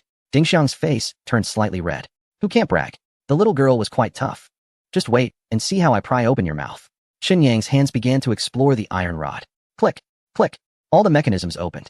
Qin Yang gently pulled. A bronze, ancient sword, filled with a sense of antiquity, reappeared. Ding Xiang nearly dropped her jaw, stunned for 3 seconds. She suddenly rushed over and snatched the sword. Clang. The sword was drawn. The bronze-colored blade was engraved with many patterns, gleaming with a cold light. With a swift motion, Ding Xiang lightly swung the sword. The blade struck the wooden armrest, cutting through silently and effortlessly. Truly a treasure of a sword. Just as Ding Xiang was about to try its sharpness on some iron furniture, Qin Yang quickly stopped her. Little ancestor, this is my antique, not a battle sword for you to use. Ding Xiang's excited little face turned red. Qin Yang, will you sell me this sword? Qin Yang sat back on the sofa, picked up his teacup, and savored it slowly. My dear Ding, shouldn't you change how you address me first? Ding Xiang glared with her beautiful eyes and pinched her waist. Who is your dear Ding? I'm a year older than you. Qin Yang remained calm. Who was it that said they would call me brother if they won? You brought it up first. Ding Xiang stomped her foot and shyly said, Yang Xiaoyang. Qin Yang was dissatisfied. Yang Gu is fine, but why Xiao Yang Gu? Where am I small? It makes me feel like a counterfeit trying to ride on the coattails of someone popular. Speaking of which, that popular figure at the electronic music festival in the capital really made a splash.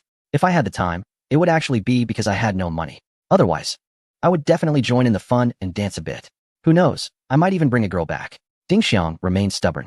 You're younger than me anyway. Xiao Yang Gu, hee hee. Qin Yang sighed. So, how much can you sell this sword for? Ding Xiang instantly quieted down, regaining the elegant demeanor of a classical beauty.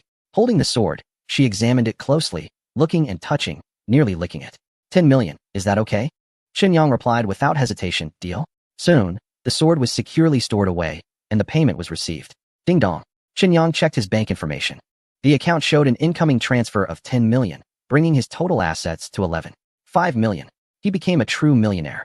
As Ding Xiang sent him downstairs, she casually asked, Xiao Yanggu, now that you have 10 million, what are you planning to do next? Chen Yang had yet to adjust to his identity as a wealthy person. Tilting his head, he thought for a moment.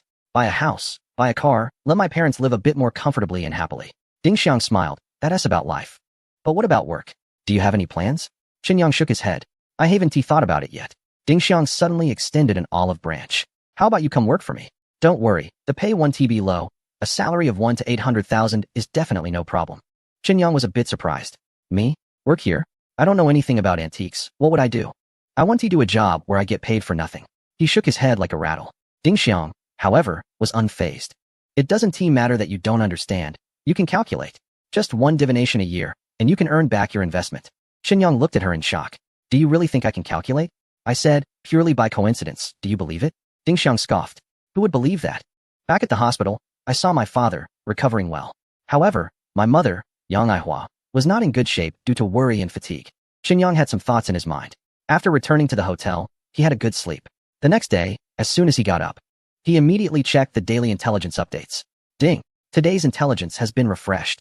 Intelligence 1. Chang Xiaodian has used money to corrupt and buy off military officials, providing him with internal intelligence to sell to foreign entities. Intelligence 2. Ding Xiang has been sleepless all night, harboring improper thoughts about you. Intelligence 3. By Daming Lake.